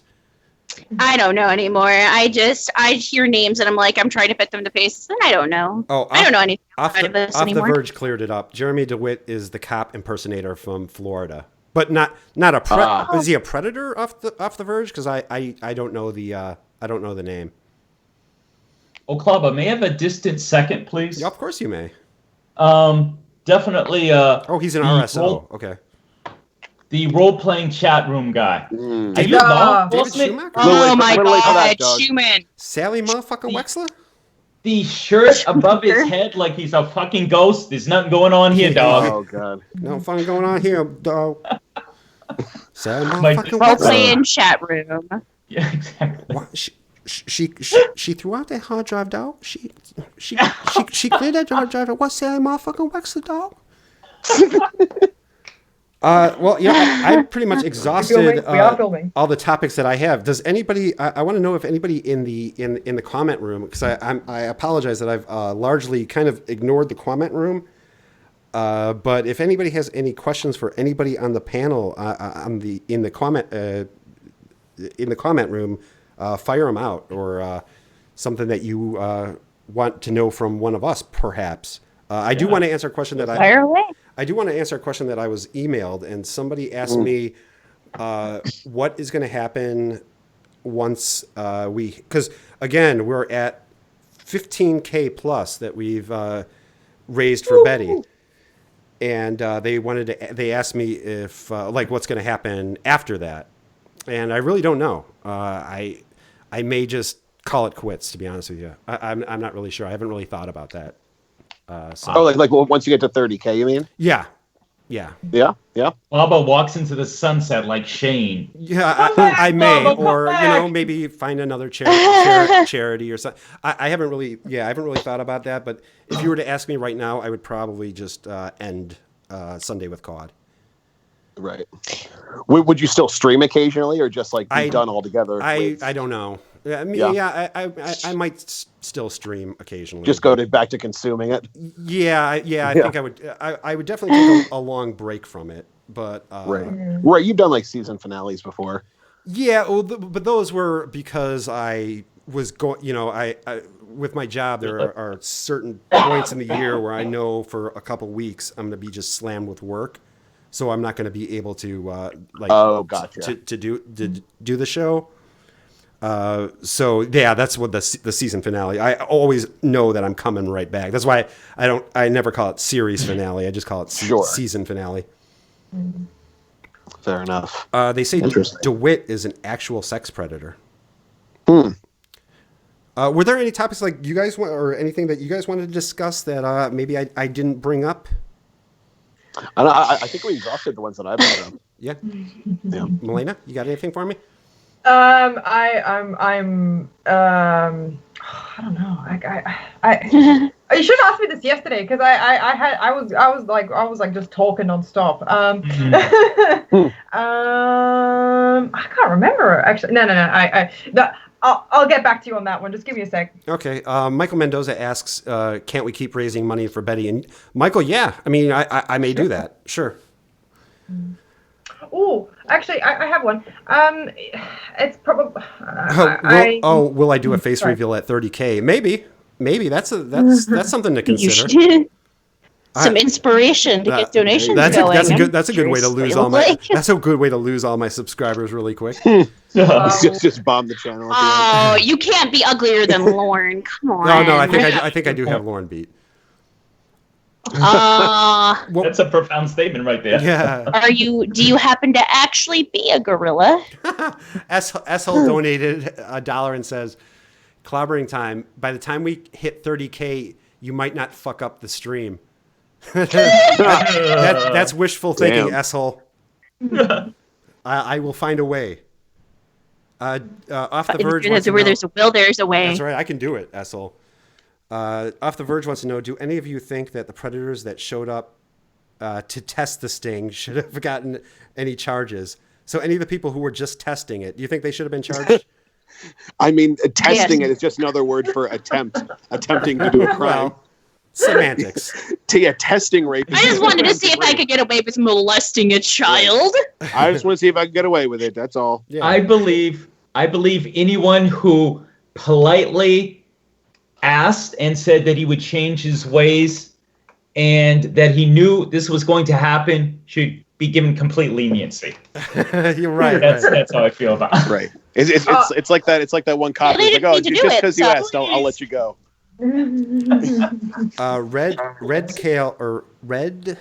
Red asks, is Maine a one-party consent state? And yes, Red, it sure is. Unfortunately for Lorne. Yeah, sorry, Lorne. Sorry, buddy. Let's see. What do you think will happen at the actual Kodstock? What do you guys think will happen at Kodstock? Well, a bunch of I can kind of see it though. Like I do believe there'll be probably about a dozen or so people showing up. Just sitting parked out front of the across the street, and like with tents pitched up and everything, and someone's gonna get sick. Yeah, and everyone's obviously wearing the hats, the Boston hats. So it's like I can see that, and people just drinking, and just I can see that happening, and shouting like, "I thought you had blonde hair," like. Yeah, right. But yeah, I can definitely see that happening, and I would definitely go if the porters disappeared for a second. Of course. I hope somebody steals those dogs. Like, let's steal the dogs. Yeah. Let's use this as an advantage. Right. Yeah. I actually, you know what? Like, I would break into his trailer and take the dog napping.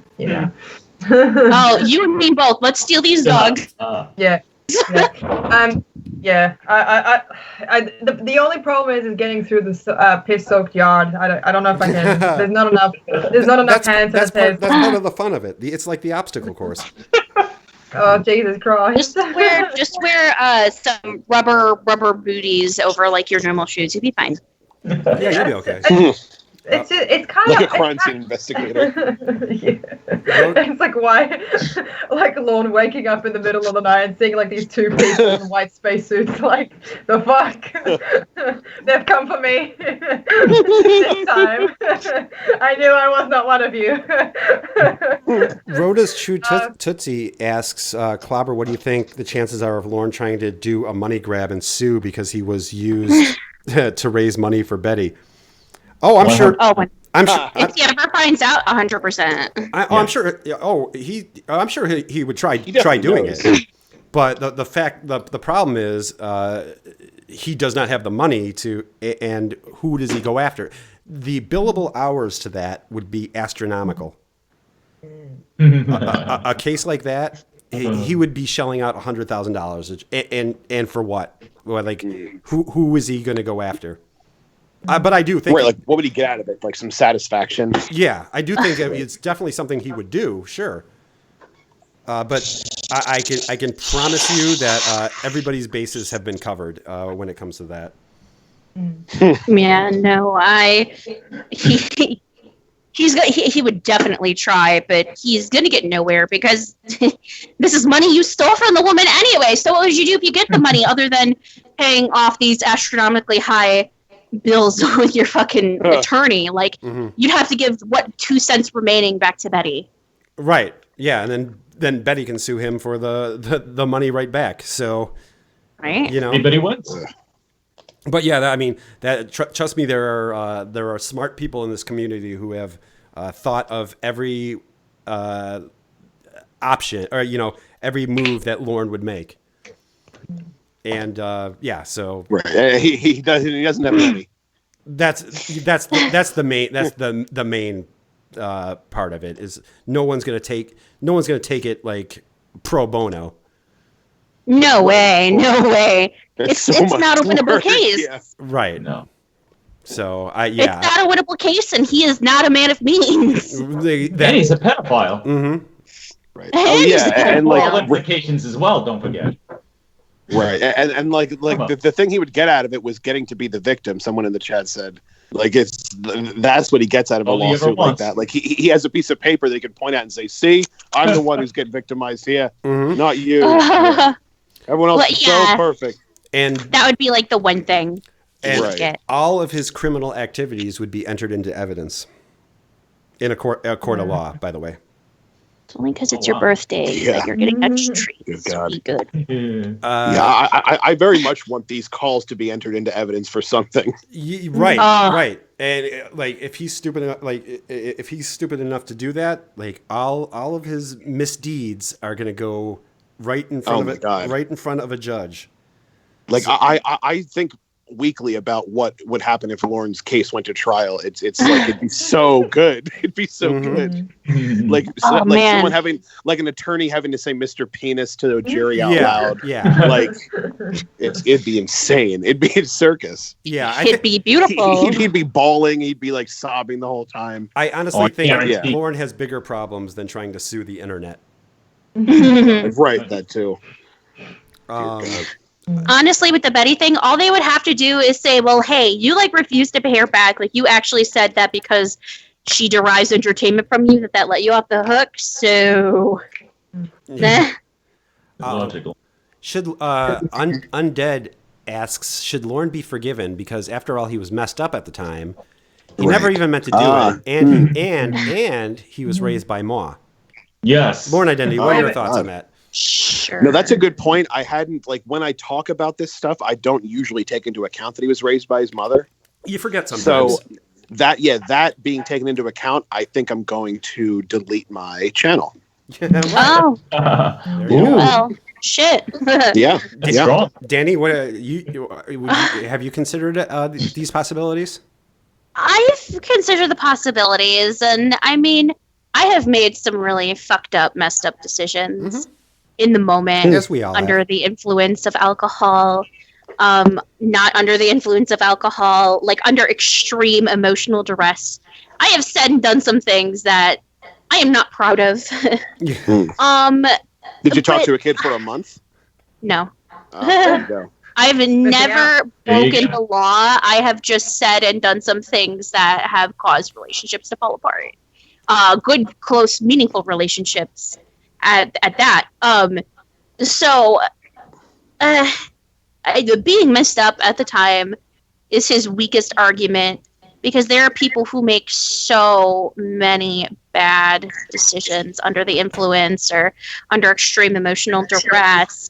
But the ability to, like, overcome that comes from your ability to be able to move past it yourself. Be like, okay, yeah, I fucked up. That is all on me. I'm a bad person. What the fuck? He's never and said also, that before. No, never. It comes like being forgiven from that means you have to take, like, personal responsibility of it. Like, I broke up a relationship because I got extremely jealous. Not jealous isn't the right word, I guess. I guess there was kind of jealousy on both sides, but whatever. And this was just a friendship, mind you. And I accused this person under emotional duress of wronging me, and they hadn't. and it completely destroyed the relationship because after a while we were able to prove that they hadn't done this, but I was under such extreme emotional duress from this other friend in our life that I completely tore apart a relationship and developed so much animosity that this person will never speak to me again. Wow. And I will never speak to them, and I will not speak to the third party involved either. That was like just bringing up. That's a much more in-depth answer than I was expecting. People who are named the same as this other person make me so mad that my head like implodes on itself sometimes. Like, but I fucked up. I can accept that. And in my apology to them, where we were both like, yeah, we just cannot be friends anymore, I was like, I fucked up, you fucked up, we all fucked up in this situation. It's really messed up. I cannot talk to you anymore. And I'm so sorry. And they're like, I forgive you for that. And yeah, we just can't be friends anymore because we both fucked up. Like, it was one of those situations where it's like we were both able to fully account for what we've done. And we're just like, yeah, we're just toxic together. We can't do this. Okay. Jorrun, your thoughts about Lorne being raised by Moa? I forget which one of my videos I did. It was Jorrun After Dark, but I was explaining, because for my international viewers, it's important for you to know that being raised in a single parent family is extremely rare here in the United States. Almost never happens. It's so rare. Yeah, Never happens. It is very, very. It's very unlikely that somebody. She says she's a single mom. Better check that up because it's probably a lie. You gotta fact check that. The other thing is, I pointed out that when he says his head was really messed up out of the time, the majority of the people who say that are on heavy drugs. Not they haven't gotten fucking deviled eggs and mac and cheese. Are you kidding me? That's why. But, we don't know how good that mac and cheese was. That's $700 mac and cheese. We'll never know. Melleina, what are your thoughts on Lorne being raised by Moa? Well, I mean, I originally thought that that's a pretty solid argument, and I could back it for a few years, but then I've come to realize something that he wasn't raised by Daw, so obviously he can't I'm sorry, that argument falls flat to me. And the fact that he was never told not to do it. That's an important thing to take. Got to tell him out straight. Yeah, his brothers never told him not to cut up women after he's finished killing them. Good point. He has. Yeah, it's just like it's interesting. Like all these points in his, and this is why I genuinely think the alternate reality Lorne is a big winner here, because our Lorne was never told what not to do, right? So I think this is a fantastic opportunity for Lorne to be told, to be told not to do something in specific. Yeah, I know what you're saying. Buchanan Baxter asks, I'll start with you on this. Do you think Lorne has a legitimate mental disorder? Yes. Lorne Identity, what do you think? Yes, definitely. Jorrun? A series of them. Yeah, Jorrun? Can I jump back to the point right before that? I had another thought. Of course. And it's more interesting than my answer for this. Mm-hmm. One other thing that really did him in that I believe all of us guys can agree on is female powers. Yeah. Never female powers. They'll get you every time. That's true. That's actually true. Years old. See, case closed. Dani, you think Lorne has any kind of legit mental disorders? Yeah, but just like how him being messed up at the time doesn't absolve it, that doesn't absolve it either. You actually have to account for your actions and take responsibility for what you've done, which he will never do. And that's the case with a lot of people with mental disorders. Like, they use it like, oh, well, I can't possibly be held responsible because I am mentally ill. And I've done that before. It's not healthy. Don't do it. I don't do it anymore because it's like, the fuck?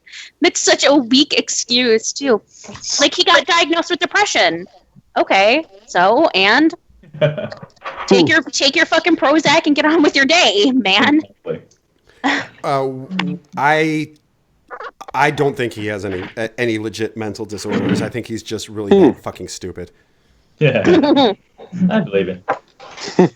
Not out of the question. The thing is, this. Go ahead, Melleina. Oh, no, go sorry. ahead. I think, but the thing is that the stupidity is almost supernatural in nature. Oh, I know. So Supernatural stupidity is a great way exactly. to describe him. But the thing is, stupidity is usually a surface symptom of something much deeper, considering how stupid he is. Not to say that hey man, he could be just a fluke. Shit happens, in nature. But and also the conditions that he was raised in. But I would be incredibly. Well, I mean, hey, it's worth investigating. It's seriously worth investigating to see if there is anything deeper. I mean, yeah. But hang on a second. So you're saying that you don't think he has a disorder, but what about the levels of delusion? What do you say to that? Again, I think it goes back to his stupidity. I think he's just stupid and delusional. I don't think there's a diagnosable.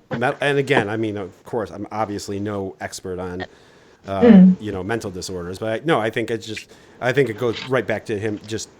His drinking and his stupidity and his loneliness. I don't think that there's an actual medical disorder.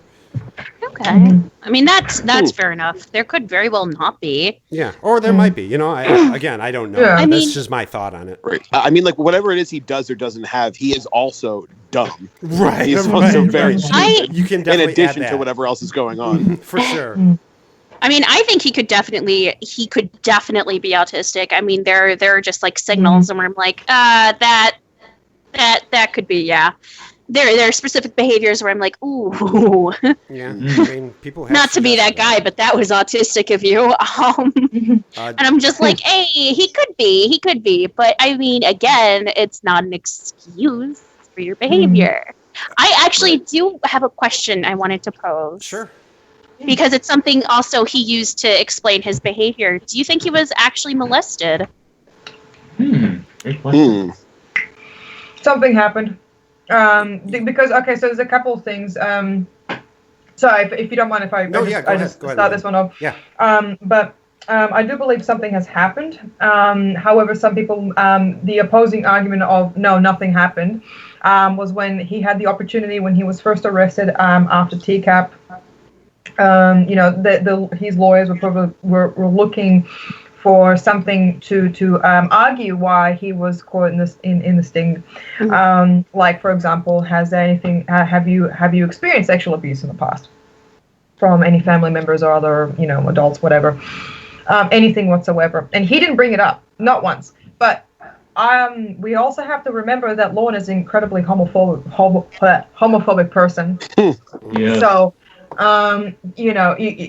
He probably was too embarrassed, or he was fearful that if he were to go to prison and the inmates found out about it, then it could be bad for him, Right. That they knew. So that's but I don't trust the story that he says. I do think something inappropriate did happen.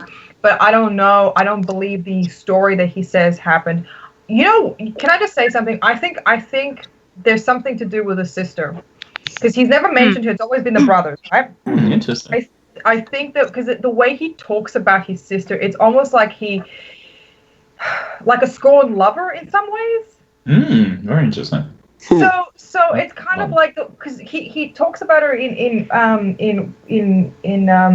certain, like when she was scratching his head and her nails, and he had this almost sort of sense of protectiveness over his sisters, which I it does happen among siblings, but the thing is, she was the older sister, he was the younger. She was the older sibling, he was the younger one. So typically it should be the opposite way around. Whereas Lorne kind of had this sort of attachment to her, and when she had done something or said something, series of things that eventually got him to be like, oh, what a stupid cunt, blah blah blah blah, etc., etc. So I think there's something like Okay. I'm just gonna say this right now. I think he had a boner for his sister. I'm just saying that out, like right now. Seriously. Yeah. Yeah, He's backwoods enough that I could definitely see that happening. definitely. Mm. Absolutely. Anyway, that's sorry. Anyway, that's I don't know about the brothers though, but maybe something with the sister. So yeah. Yeah, I mean, that's kind of like a topic that I don't really want to dive into but I mean, if anybody else has thoughts on it, they're more than welcome to.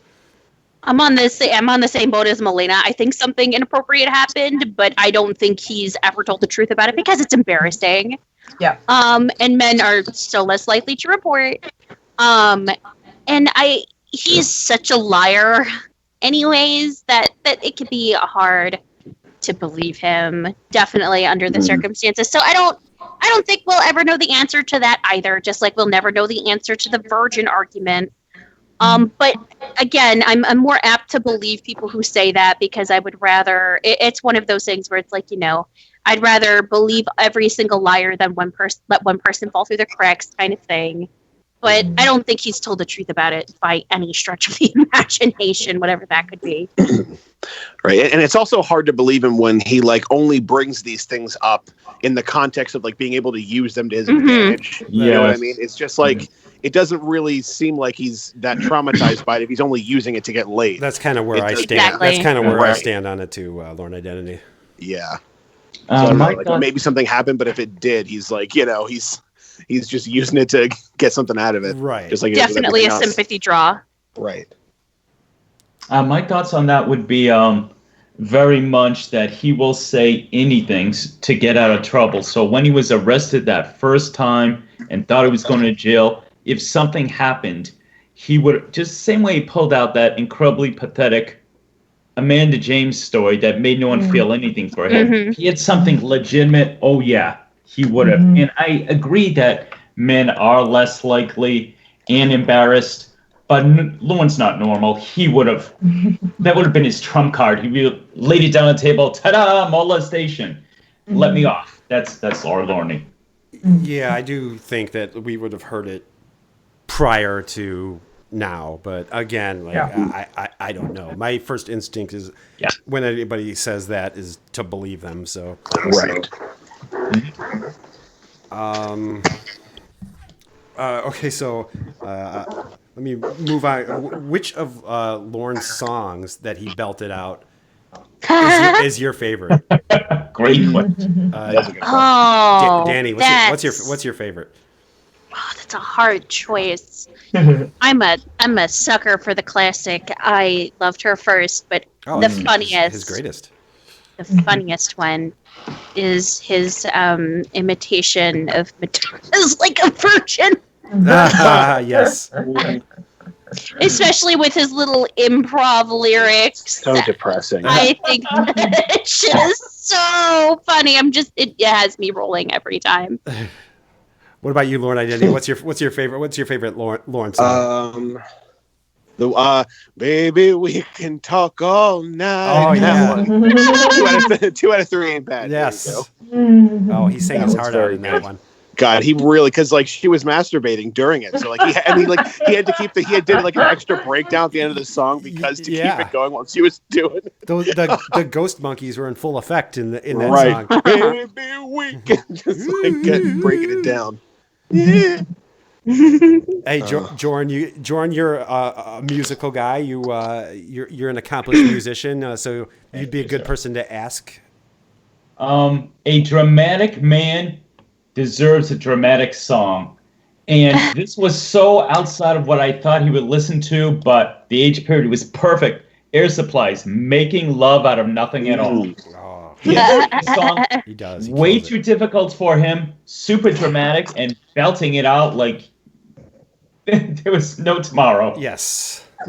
And when he sings and he can't do it well, he He gets doesn't mad do at that the people. It's everyone else's fault if he can't sing well too. Right, yeah. It's like, why'd you make me sing? I told you I can't sing tonight. If only I gave up cigarettes. If you were here, I wouldn't have been smoking, and I would have been able to hit those Joe Perry notes. Steve Perry or whoever. You would. Who's the guy from Journey? Steve Perry? Is that What's his name? yeah, I don't know. Yeah, I don't Right. know. Doesn't stop Lorne from singing Journey, even though Oh, like, God. the guy from Yeah, Journey Faithfully is another good one. yeah. Only the hardest. Melleina, you got a favorite? La, la, la, la, la, la, la. Oh, Yes, the Bamba. that's a great I'm one. like it's actually extremely offensive to the ears because it just sounds terrible and That audio And, quality. and it's just what does he yell when he sings? That's my question. I Why don't does he- know. Betty has been asking that question for years. yeah. Not Spanish. You don't have to yell.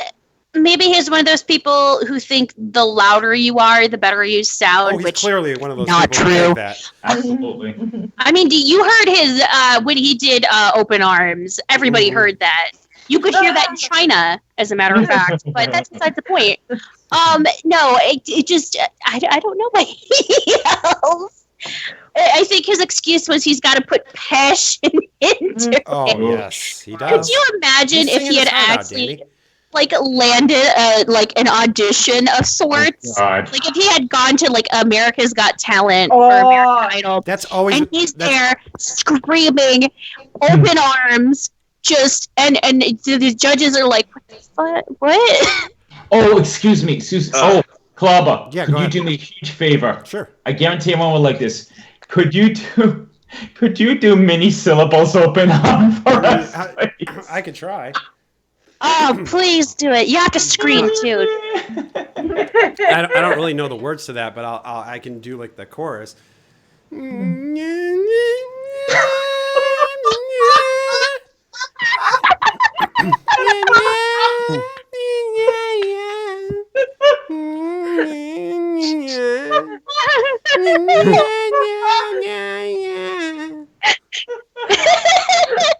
That good enough?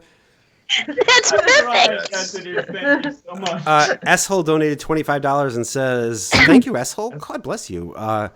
If the whole team will sit through them, I think we need to end on a symphony of Lorne songs or a capony of Lorne songs.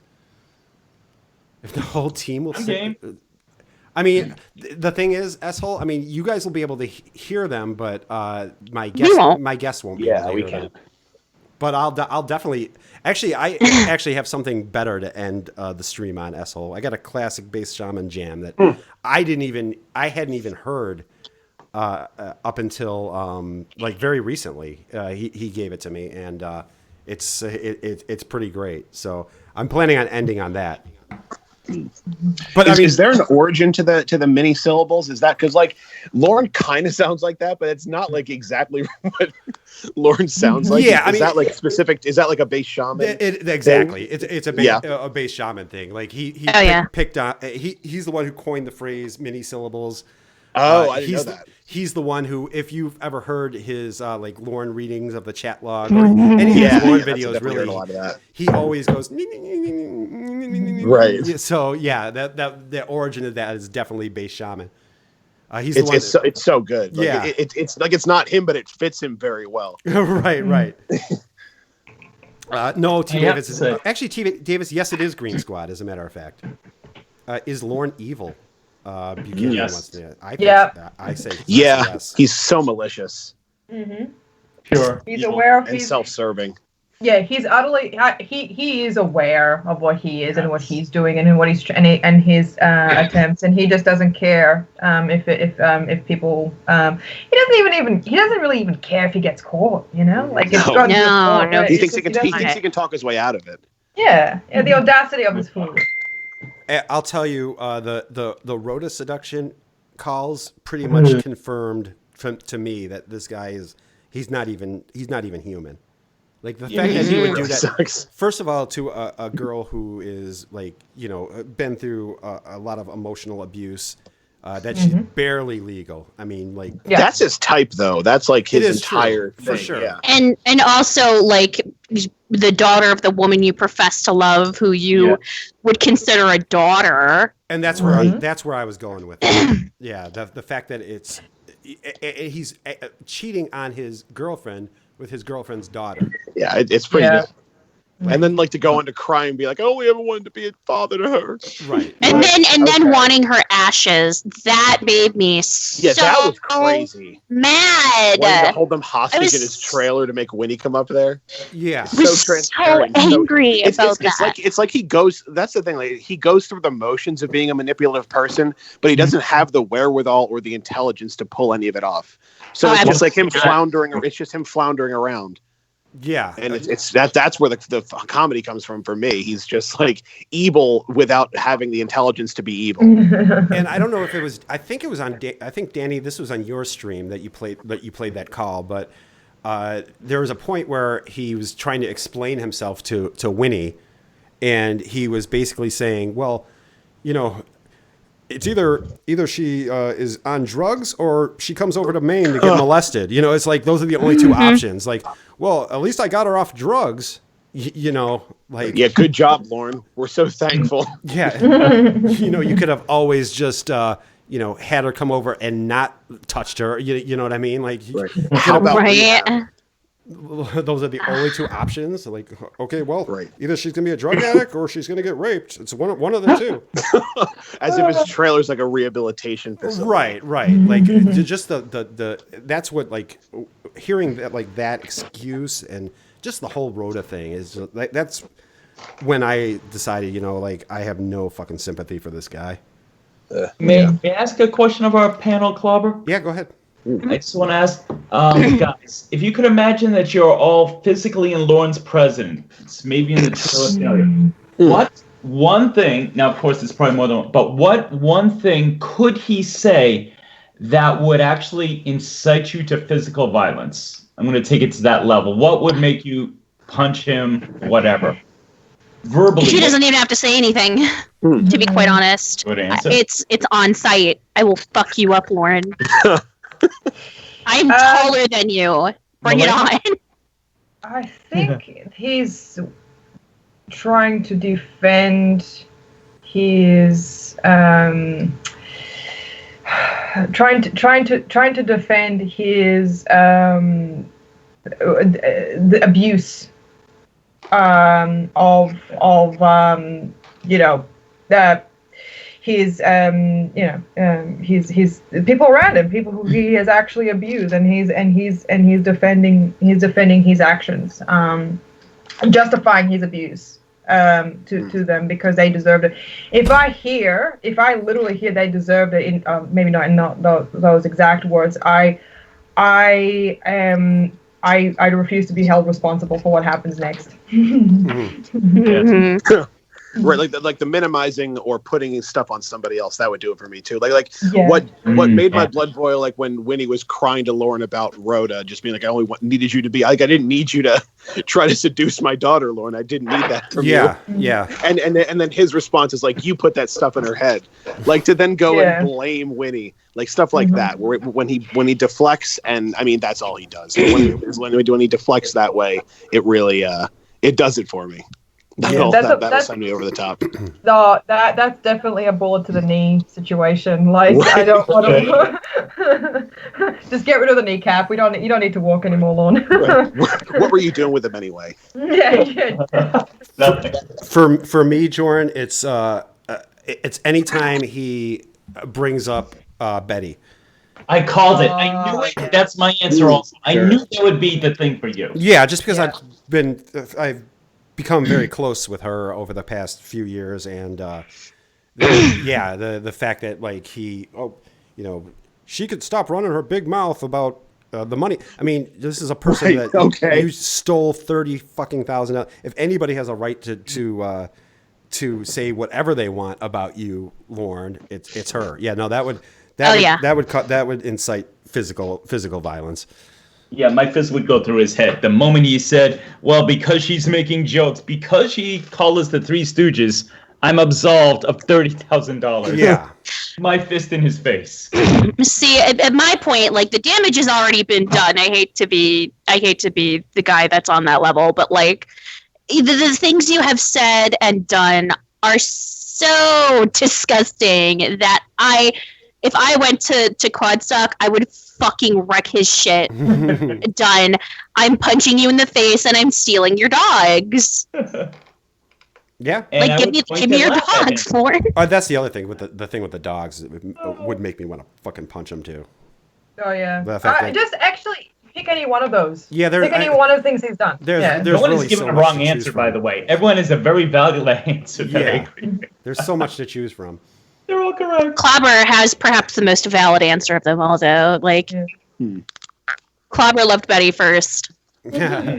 Well, I mean, actually, This is the Pope was the one who did the original interview. So True. and True.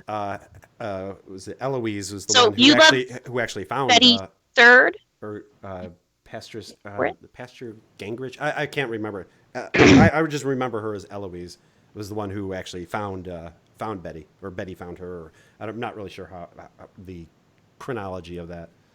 Something happened. Yeah, right. That's right. all you need to know. One of them found the other. Yeah, and again, we didn't know like how much of a we didn't know much about his backstory back then. So when we heard that, it was like, you know what, we're totally doing the right thing, having a church of COD. Mm-hmm. Yes. Fuck Lorne, just if it hasn't been said already. Yes. Oh yeah. I concur.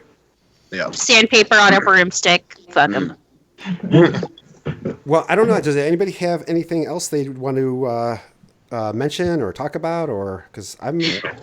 What's your TCAP origin story? I don't think I've heard anybody have to do that. I was actually watching. This was like 2000. I think it was 2015. So I've been doing this shit for like 5 years, and I was watching a bunch of Kitchen Nightmare episodes.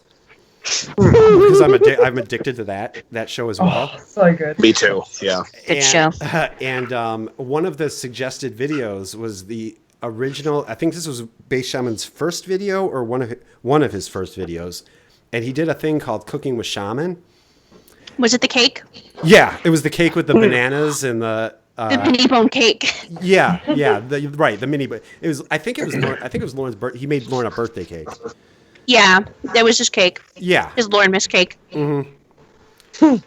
And so yeah, then that's kind of how I got into the I didn't know like what I didn't know who he was talking about because I didn't remember Lorne at all from To Catch a Predator. I remembered Kennelly, but I didn't remember Lorne at all. I mean, I had watched the show, but like Lorne didn't really stand out to me that much. But then that's how I just started like watching all the Bass Shaman videos, and Nathaniel was making videos at the time. Crank Cinema had all those videos at the time. There were a lot of people were doing analysis videos at the time, and yeah, that's how I got to it. And I swear I was like every morning I was waking up excited for another Bass Shaman video. That's great. You're such a cute little fanboy. I am a total fanboy. Trey Woodward donated $1 and says, I literally just listened to the call where Winnie really screams at Lorne for not taking his dogs to the vet. Yes. So I don't think good. I've heard that one. Cody donated $5 and says, has anyone ever looked up Lorne's military records? They're available through the Freedom of Information Act. I'm sure somebody has, Cody. I don't know. I don't know what the results of those were, but I'm sure somebody has. I think he was in for like 2 years. I'm not sure his status of how he got released, if it was a dishonorable discharge or. I hope it was dishonorable discharge because then we get to tear him apart even more. Let's be honest here. I know somebody has, Cody. I'm sure you could probably find it on like Temple of TCAP somewhere. And Lawrence Burn Phone donated. Lawrence Burn Phone. He donated $1 and said, "Just saw the stream. Hello, everyone. Fuck Lorne. Dan is the man. And I was raised by Ma. Of course you were, Lawrence Burn Phone. Let's see. Mr. Frosty says, my question is, what is your favorite meme from the comment section of the TCAP videos? What was that? He asked what is your favorite meme from the comment Meme? section of the TCAP videos?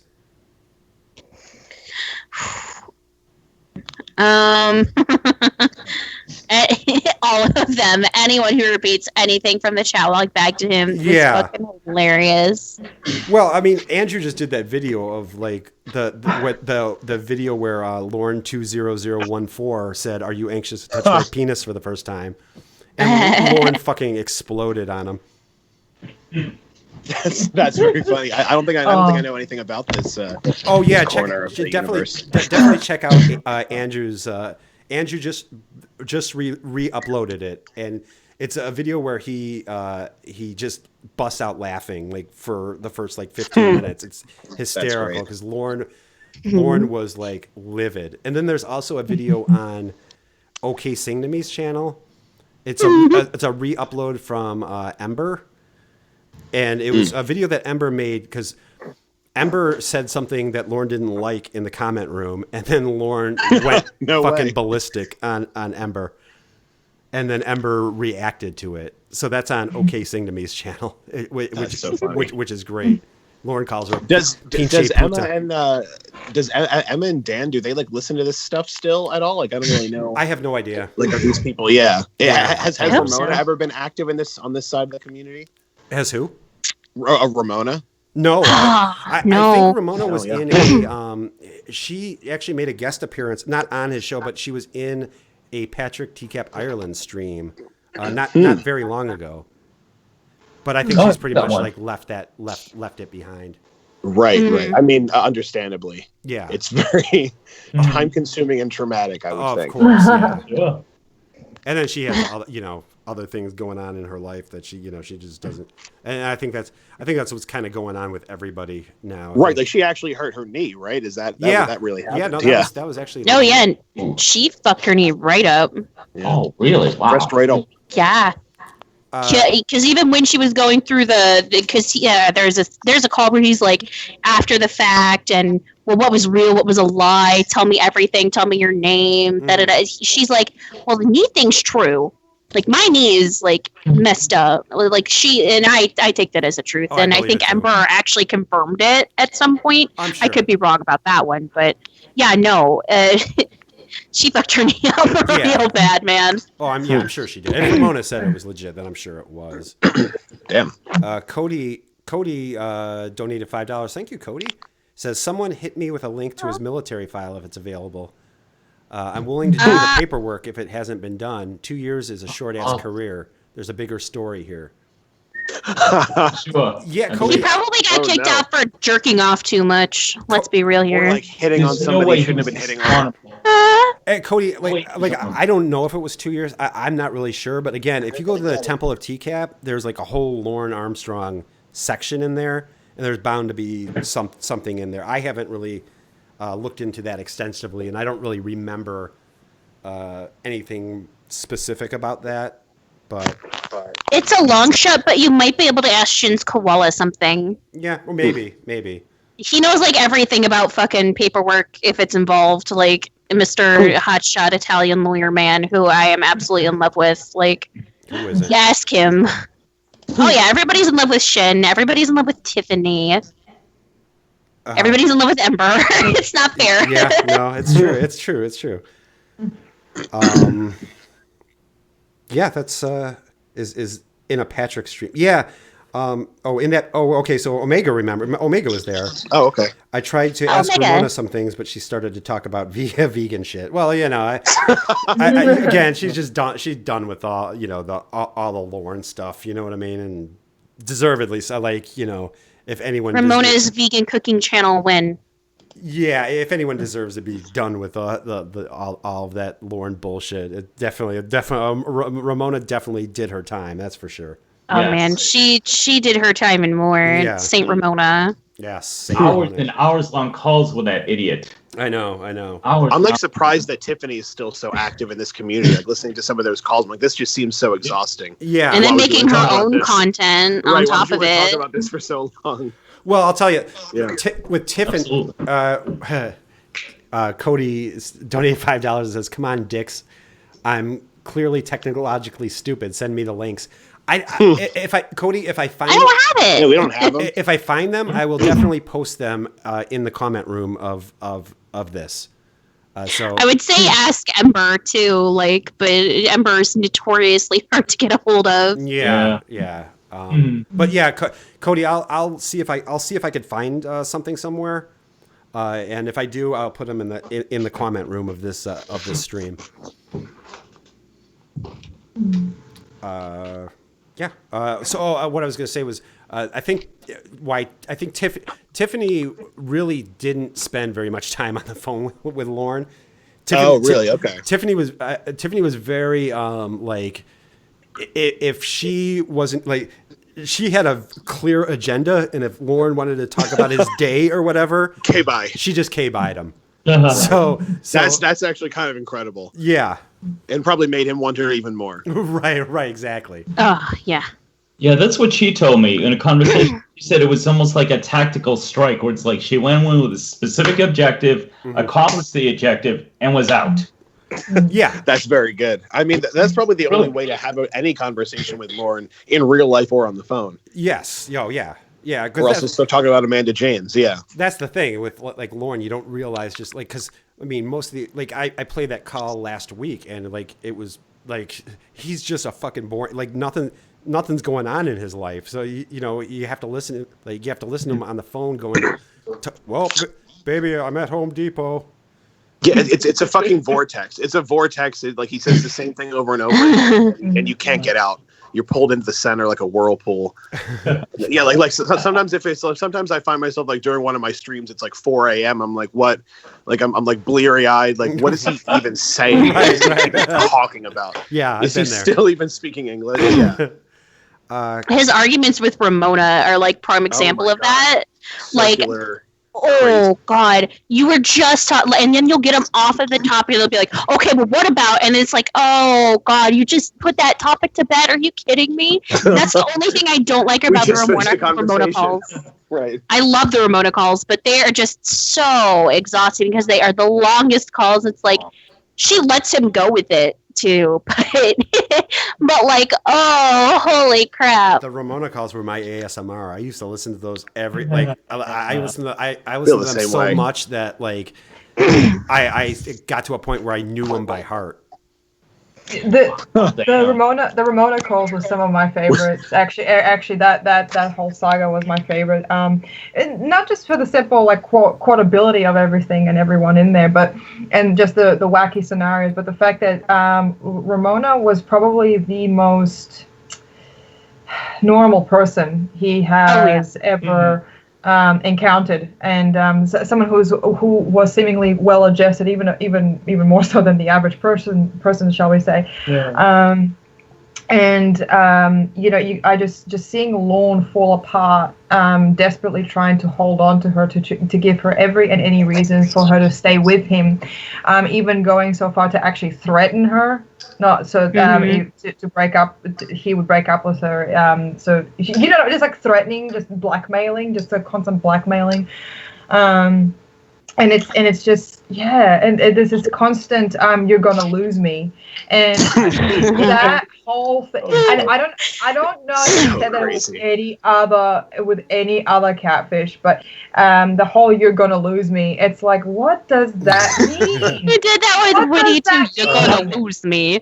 There's a part of that show I was talking about, the Netflix show Love is Blind, where one of the guys is like having a dramatic moment with the girl. He looks her in the eyes and says, "You're gonna lose me," and I laughed for 20 minutes. He's just like, "You're gonna lose me." It's funny how like the Lorne stuff kind of like it goes into our real life sometimes, where it seeps in there. Yeah, we hear a quote like that. And like his piss into the grass outside. Yeah, right.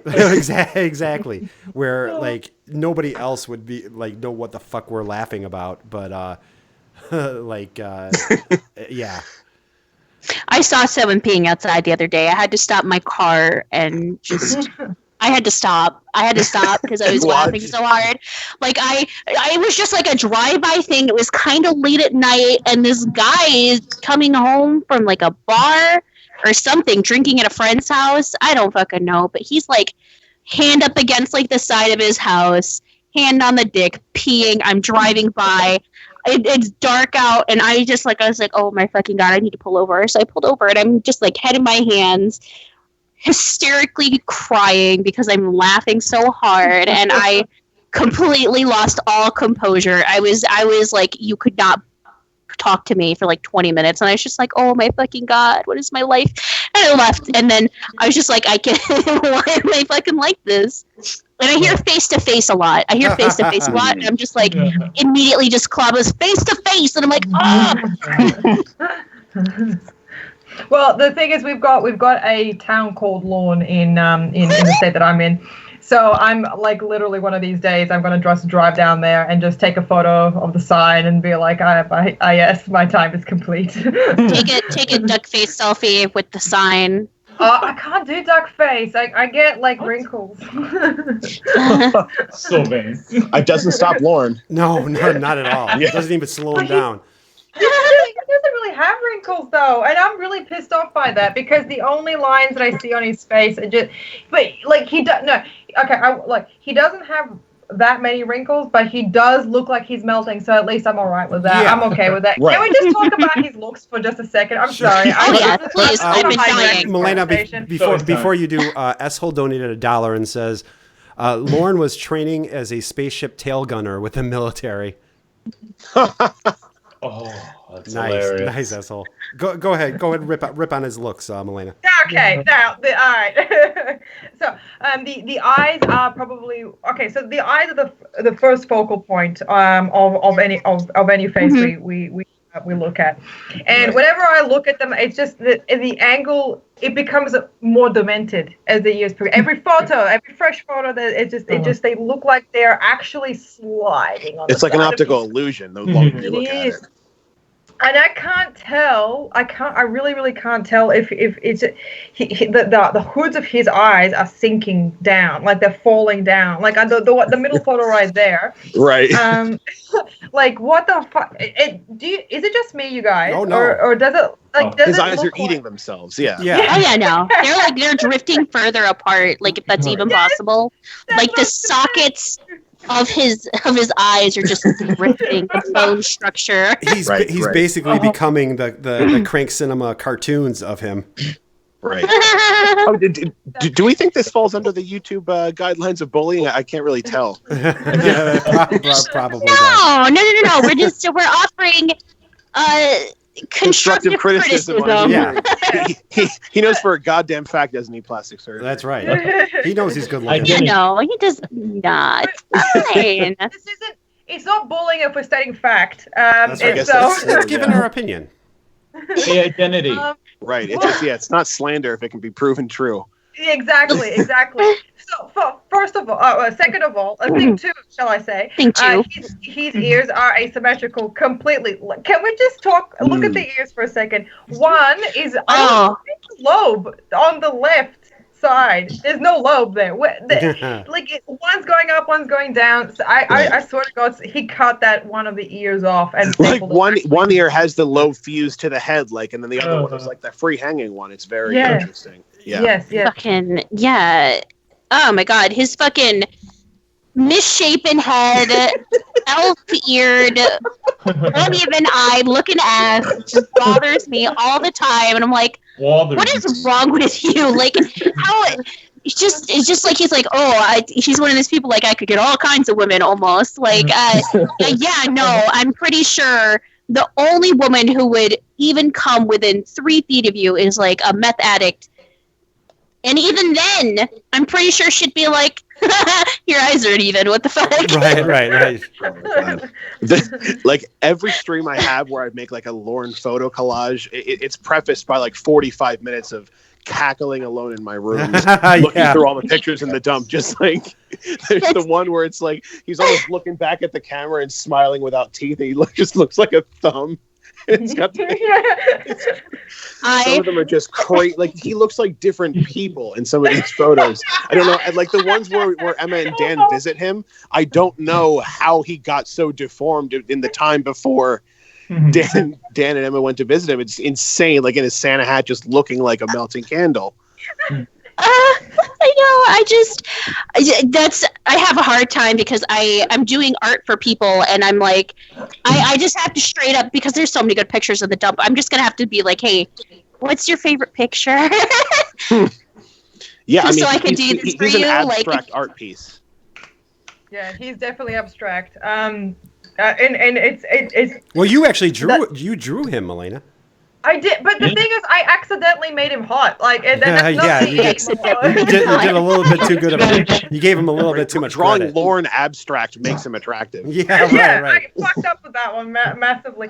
But the thing is, have you looking at his Okay, I'm sorry. Okay, looking at his profile now for just a second, like the side, his side, his head is, the back of his head is flat, and he's got this very thick brow at the very front with this sort of nose that just appears just in the middle of the face. Fine, I'll open the folder. You win. Well, somebody asked of the panel, have you ever seen the penis pictures? Of course I have. Yeah. I'm looking at one right now. Yeah, It's the first thing that I've comes up. seen the literal asshole picture back when it was at first a thing. Come on. If you haven't seen Lorne's penis or Lorne's literal asshole, are you even a Lorneographer? God, he's so matter-of-factly presents his penis. It's so... The panties draped across Mr. Penis. I'm like, the fuck is this? Those are the first ones I saw. That one's real bad. Wait, Did this come like a from? scimitar. I mean, Or him laying down with his dog, making eyes at the camera too. That would piss me off. yeah. Well, I mean, there's Lorne Identity. 900 pictures of it, so. Right.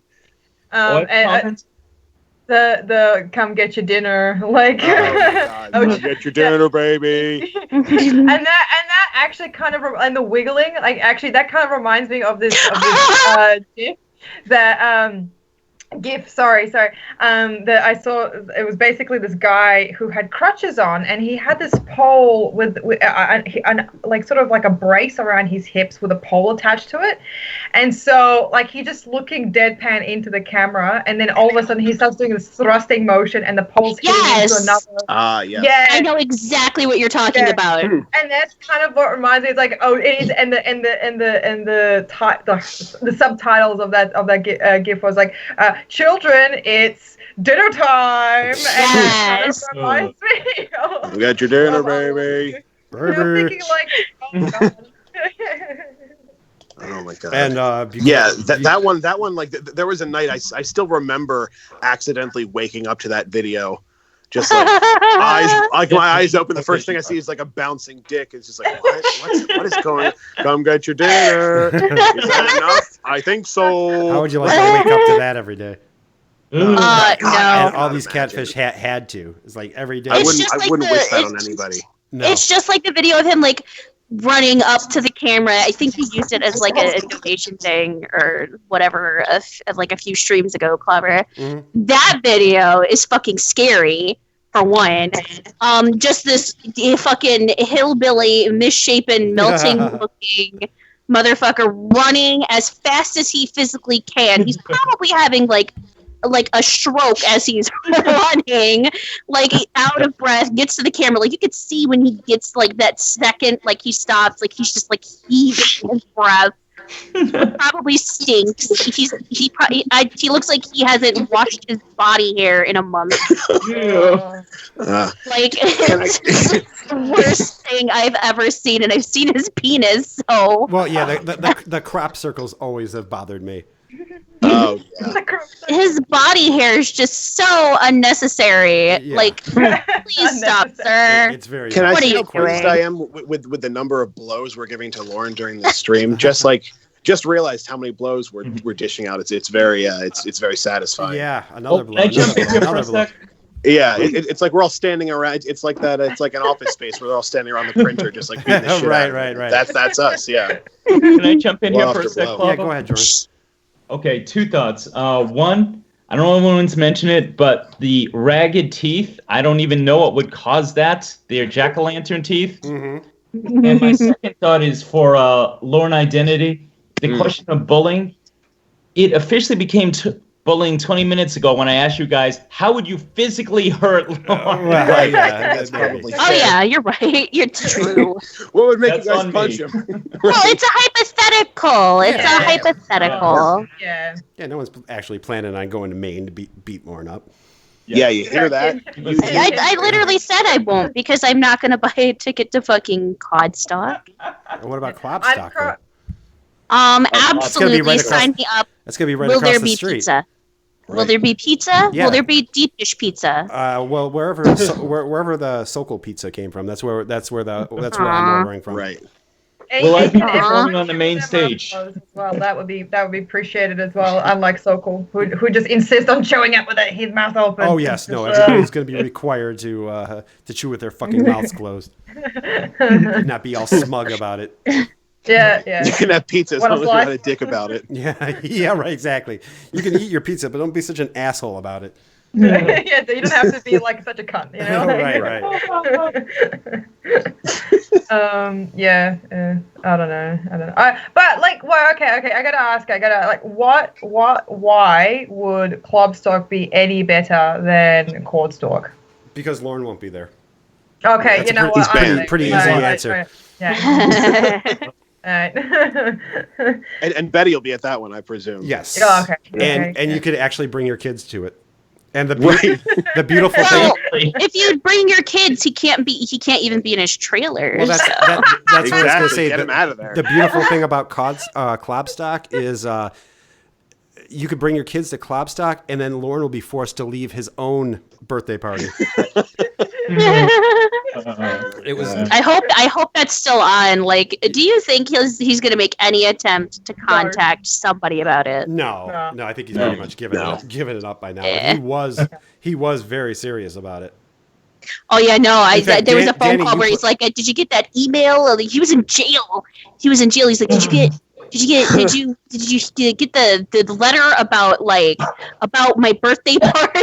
Yeah. I'm like, that's That's the right. last thing you should be thinking about. But okay. Yeah, Dani, you played that call recently. Like that was on your last stream. You played the call where he was talking about Kodstock.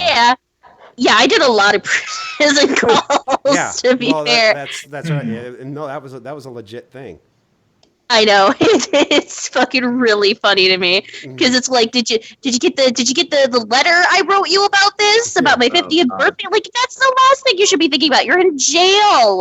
Oh, he was talking about that in jail? In jail. It's one of the God. prison calls. I'm That's crazy. not even joking. The prison calls is something that I just cracked open like very recently. Like the other day when I had the stream where I played two of them, those were the first two that I'd heard. Like, Thanks for Screwing Me, and then Clawville Police, which I'd heard was your favorite. Oh, of them. yes. Yeah. That's, Which is very, very good. I love it so much. That's why, because when I first heard it, I made Ember replay it like 12 times.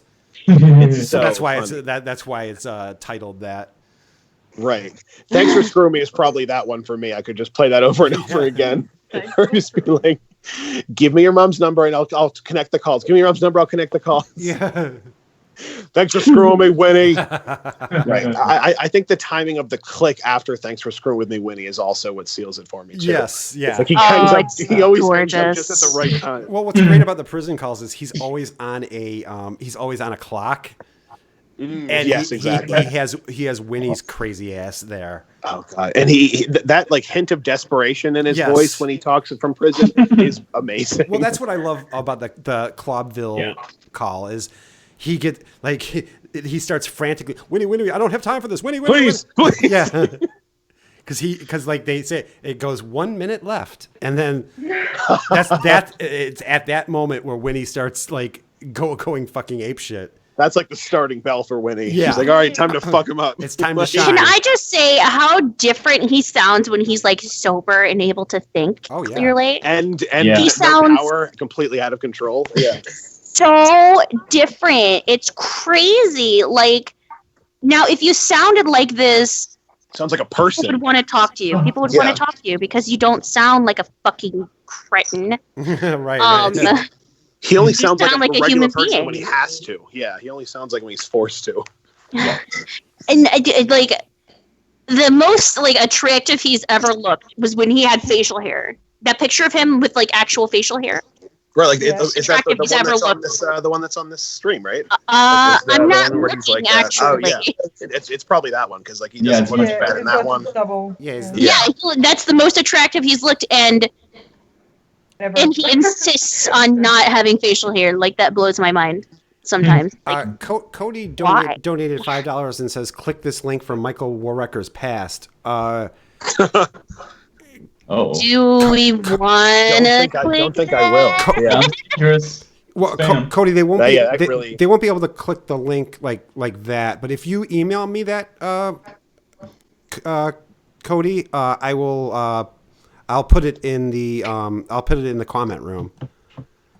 I'm afraid to see what that is, but I'm gonna click the shit out of it though. So, God, I can't wait to see what "Can I Rape You Analy's past was. Oh boy. yeah, so I- Cody, email me that link. Hey guys, I hope. Go ahead, Jorrun. can I point out that we've been doing this for 4 hours? Two Oh, thoughts. my. This is what I call Streamzilla. Yes. And number 2, we have stamina like you can't even fucking imagine. Yeah, we Or have more stem you're ever stamina gonna than- fucking realize. Well, Coming off the back of like a 14-hour stream, so this is nothing to me. I'm telling you, I Oh, got yeah, and just isn't her sleep. I got 4 people on here who are like stream monsters. Like you guys can stream like for Right, this is our wheelhouse. yeah, exactly. This is a little unusual for me. I think this might be one of my longest streams, but Oh, very cool. yeah. But as far as but you guys are pros. Very tired pros. Yeah, well, it's. I can do this again I'll tell you, tomorrow. it's nice to like to have a stream. Like I've done this with all your guys' streams where I'll be listening to it and then I'll get like distracted by something else and then I'll be able to come back to it. That's cool. Yeah, they're very nice that way. I guess that's kind of the nature of the way Lorne talks too. You're very much able to tune him out for a long stretch of time and then Right. start listening and you haven't really missed anything. Yeah, absolutely. Self-preservation. That's kind of the appeal of this. That's what makes it so easy to listen to while you're doing other things. Yeah, right. You know. But I think I'm almost out of stamina because Oh yeah, that's fair. Clobber hasn't eaten yet. So Oh, I've been eating like this whole time, yeah. as is my usual. Well, yeah, it's your gimmick, My Danny. thing. I'm always Right. hungry, so You and Mike Pence. That's one of Mike Pence's gimmicks too. When one of you guys was talking, I did eat one of the chicken parmesans in case you were curious. Yeah, I was wondering how long you I were was going to be. wondering about that. I was wondering how long you were going to be able to hold off on that. Guys, I have to tell you, is fucking delicious. Chef does it again. By all means, try Chef's recipe. Yeah. The chicken parmesan and the original pot pie, Wow. to die for. You will love it. I I'm promise. hungry now, and I've been eating this You've whole been time. eating What the does whole that say about time. me? What does that say about me that I'm hungry again? To be fair, I've been snacking, so Okay. I haven't had Your like a puppy meal. chow. Your precious puppy chow. Oh yeah, that's right. My He did Yazan puppy chow. chow, which is what I'm going to forever be calling it. Good, as well you should. Thank you, chef. So, wrapping up, Danny, do you have anything in the works? What do you got coming up? Well, last time I checked, I'm literally 2 followers away from 100. Ooh, Yeah. 100 subscribers. so- Nice. Nice. That's what I'm working on right now. I'm working on a piece of art for it. And by working on it, I mean I haven't picked a picture from the dump yet. Right. So I don't know. Because I'm gonna have on screen just a collection of them, so I have to work on that. But it will be me, and my friend Salty doing chat log reading, which is very fun and special. Is it going to be a And stream? if you're not or is it nice gonna to be- him, is it going to be it'll be a stream. Okay, all right. it'll be a stream, and if you're not nice to him, I will bust your kneecaps because Oh. he's like my best friend. And then I'm also gonna I'm working on getting to a point where I can listen to calls with my friend Beth. Nice. So check out it's Dani Gee. It's DANIGEE. I'm gonna have links to everybody's channel in the description of this as soon as this publishes. So, Lorne Identity. What you got? You got some streams coming up. You got what do you got coming up? Yeah, definitely. I plan on doing like at least 2 for this week and weekend. Yeah, I just got a few things going on, but I'll definitely get around to those. I'm actually circling like 500 subscribers, which is pretty Nice. cool. Thanks to this Awesome. quarantine. Yeah, thanks to this quarantine. Like in a month, I got all those. Well, so that's yeah, pretty I mean, like this, great. Yeah. this is like your streams are the perfect quarantine cure. I mean, Right. It's like long and mind numbing. It's perfect. and you always get a huge crowd in your streams. Right. Yeah. So like, So thanks everyone for it's that. It's been amazing to kind of get to know everybody and like have those regulars come in and talk to me. Yeah. Everyone is so kind and welcoming. Yeah, it's a nice mix of the music and the Lorne, the analysis and the Lorne calls. Right. That's the other thing. It gives me like an outlet to like both play like things that I enjoy and things that I've made. So I get to do a little bit of both. Mm-hmm. So that's, it's great. It's got a nice outlet for everything. But yeah, I appreciate you having me on this. I had a very nice time talking to everybody. Oh, my pleasure, man. My pleasure. Thank you for coming. I don't. It's absolutely ruined my life. Thank you. Well, that was my intention, Danny. Damn it. I was trying to promote Melleina, Lorne Identity, and Jorrun. Right. And I was trying to No. destroy Danny. Yeah. Oh yeah. Shit. And hit me up on Nintendo Switch or PlayStation. You know, if There you anyone's into those. Oh yeah. Oh, yes. I put my my codes and my usernames in my descriptions. If anyone ever wants to check those out. Nice, cool. Yep. Coming for your ankles in Animal Crossing. Watch out. please Watch do. out. All I have Danny's are pears. tenacious. Oh, you can have all. I have all the fruit. You can have them. Perfect. Jorrun, what you said you have 100 subscriber. I can't even talk now. You know what? I actually like have a bit of a stutter, and then like when I actually do it, I just do mini syllables, and nobody really notices. Oh, so you're just like Heisenberg. You can't read? No. Oh, no. I can read a little bit, but No, you have not proved that today at all. no, I sure haven't. But yeah, no. When you a lot of times when you hear mini syllables, it's because I'm stuttering, and I don't want people to know that I stutter, so I go "Nyeh, nyeh, nyeh," and then Oh, that's smart. Then it's a bit. yeah, then it's a bit. So Jorrun, you got the 100 subscriber special coming up. Yeah, I still haven't crystallized what I'm going to do. I have a lot of ideas, but what's cool is for everyone who enjoyed my Theater of the Mind series, the one that I just did with Club and Tiffany, the second one I'm working on That was a lot of this fun. week. And what I love is Melleina mentions an alternate reality, Lorne. That's what episode 2 is. Ooh. Oh, yeah, that's the thing you talked me into and suckered me into. Oh, please, you are begging. Script win. I'm very interested in the idea of a Lorne multiverse. Yeah. You will love this. I'm proud of the idea. It's got Club, it's got Dani, it's got baked salmon, and a very special twist at the end where I jump in. Oh. It'll be really funny. Wow. But imagine alternate reality, Lorne. I'm not going to tell you much more, Okay. but he's a good person in this one. Oh well, that wow. is clearly the opposite of Lorne then. I like that. Oh, in Bizarro every Lorne way. is just a regular nice Every- guy. Yeah, right. Oh, so much more than that. I can't tell you more. So much more than that. A little bit bashful about showing his dick. Right. He told me the whole thing. It's really good, guys. Keep your eyes out for it. He's a I'm guy when excited. you say, "Can I get a dick pic?" I don't think that's appropriate. Yeah, I don't really do that. I get it up online somewhere or something. Right. There is going to be one line where there's a Kayla version, and he goes, "Oh no, I have no interest in younger women whatsoever. It's completely inappropriate." right. That He will. is most certainly the opposite of Lorne. Melleina, also Melleina kills on those streams, and I do.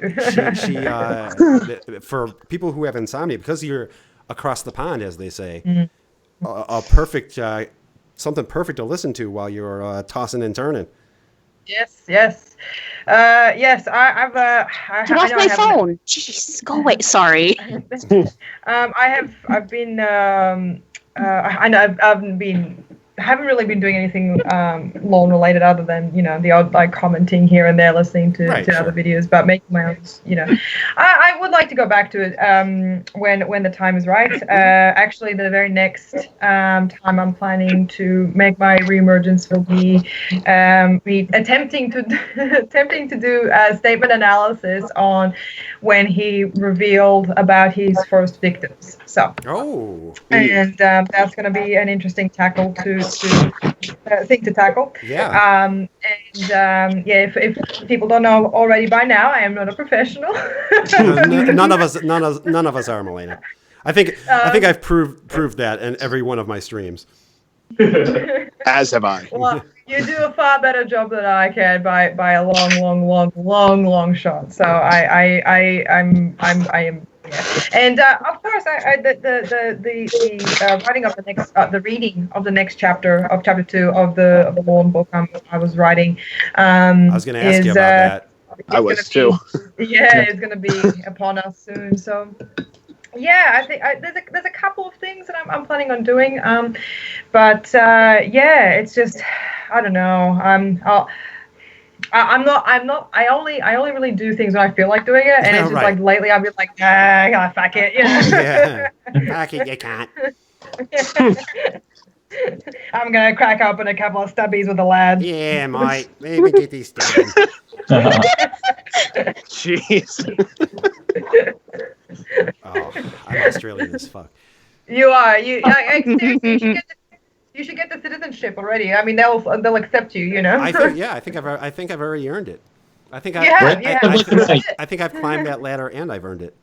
What conversation on the phone? Yeah. Have you accepted? I'm not sure if I've accepted it yet, but I've definitely climbed it and I've definitely earned it. Well, I mean, just call up the Prime Minister. He'll understand. He'll be like, hey, Scotty, you can't. Scotty! You're in that ladder. Yeah. Scotty, I earned my goddamn ladder.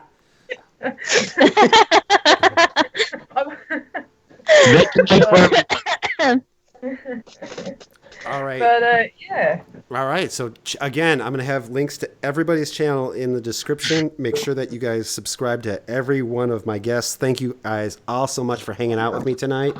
You, sir. Yeah, thanks for hosting. Thank you to everybody in the comment room who's been hanging out with us. It's been an endurance test, but you guys have you made it, Clobber. Do you feel good about yourself? I do. I finally did a marathon stream, sort of. I mean, for me anyway. It's not You're in the big boys club. I am. Hell yeah. You got a lot of stamina. Of course, I would be able to do it without you guys because I even get sick of me after a couple hours. So. Come on. So everybody, thank you for hanging out with me today. Thank you to everybody who donated. God bless you all. God bless.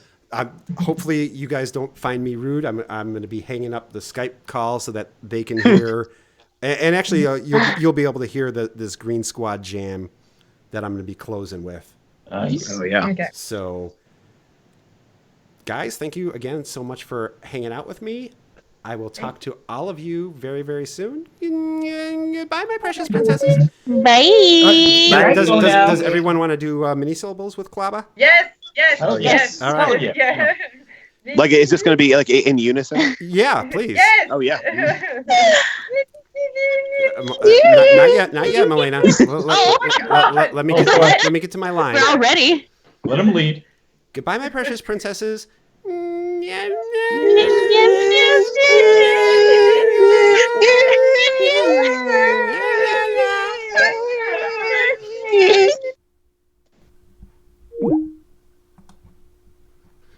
All right, guys, enjoy. This is I should find it first. Okay, here we go. So this is my man Bass Shaman sent this to me. Again, I had never heard this before. Thank you also. Frigid's here. Hey, I didn't get to even greet Frigid. Hey, Frigid, precious little frozen prince. So this is my man Bass Shaman's going to be closing us out with a song. This is called Green Squad is Here. So it's a Green Squad jam, baby. Get it. What up, Lorne? D-Mac? I'm in this bitch too. We didn't forget about you, Jeff. Yo, what about your boy, C Greasy? We never even let you in. Oh, come on, guys, let him in. Chill. Come on, I'm the queen's best pleasure. I think we ought to let him in, guys. Let's consult the Razor Cane. Razor Cane up on the wall. Should we let him join the ball? Have the wings to prove himself. The Razor Cane said to prove yourself. I'll do better than that. I'ma lose myself. Yeah, my name's Steve Greasy and I'm on the mic. I'm about to break it down and give you what you know you like. Yeah, the rhymes is tight. Hell yeah, that's right. Escalade, match my skin cause it's white on white. About to give it a pipe, really late in the night. Fascination, younger women, that's just what I like. You can take a hike, or I'ma start a fight. Hit you with the 1-2, with the left and the right. Woo! Green fall, oh, God. Green fall, oh, God. Green fall, oh, God. Green fall. Hello, gorgeous. Do you like older guys? I give it to you good, that ain't no surprise. You know what they say about the Mickey Mouse. You just wait till I get up in your house. Yeah, they call me Young Jack cause I'm on the scene. Me and the squad, I'll be ripping screen. Coming on through, about to give it a D. And I hit it all night cause we keep it a G. I said, damn, I wanna get you naked. Damn, I wanna do some anal. Man, me and my squad be the best that there ever was. Come on. Green fall, Oh, God. green fall, Oh, God. green fall, Oh, God. green squall. D-Mac, yeah, that's my name. You know that I keep that razor cane. Dressed up and I'm thugged out. Baggy pants with the shirt out. Y'all already know that's what I'm about. Dirty panties, what I'm sniffing out. Dirty panties, yeah, I'm the king. I shave a bitch for no shave a creep. 10-4 on my electric, aka was 10 McFelty. Leave her ass in a state of shock. Back in high school, they used to call me Sweeney Todd.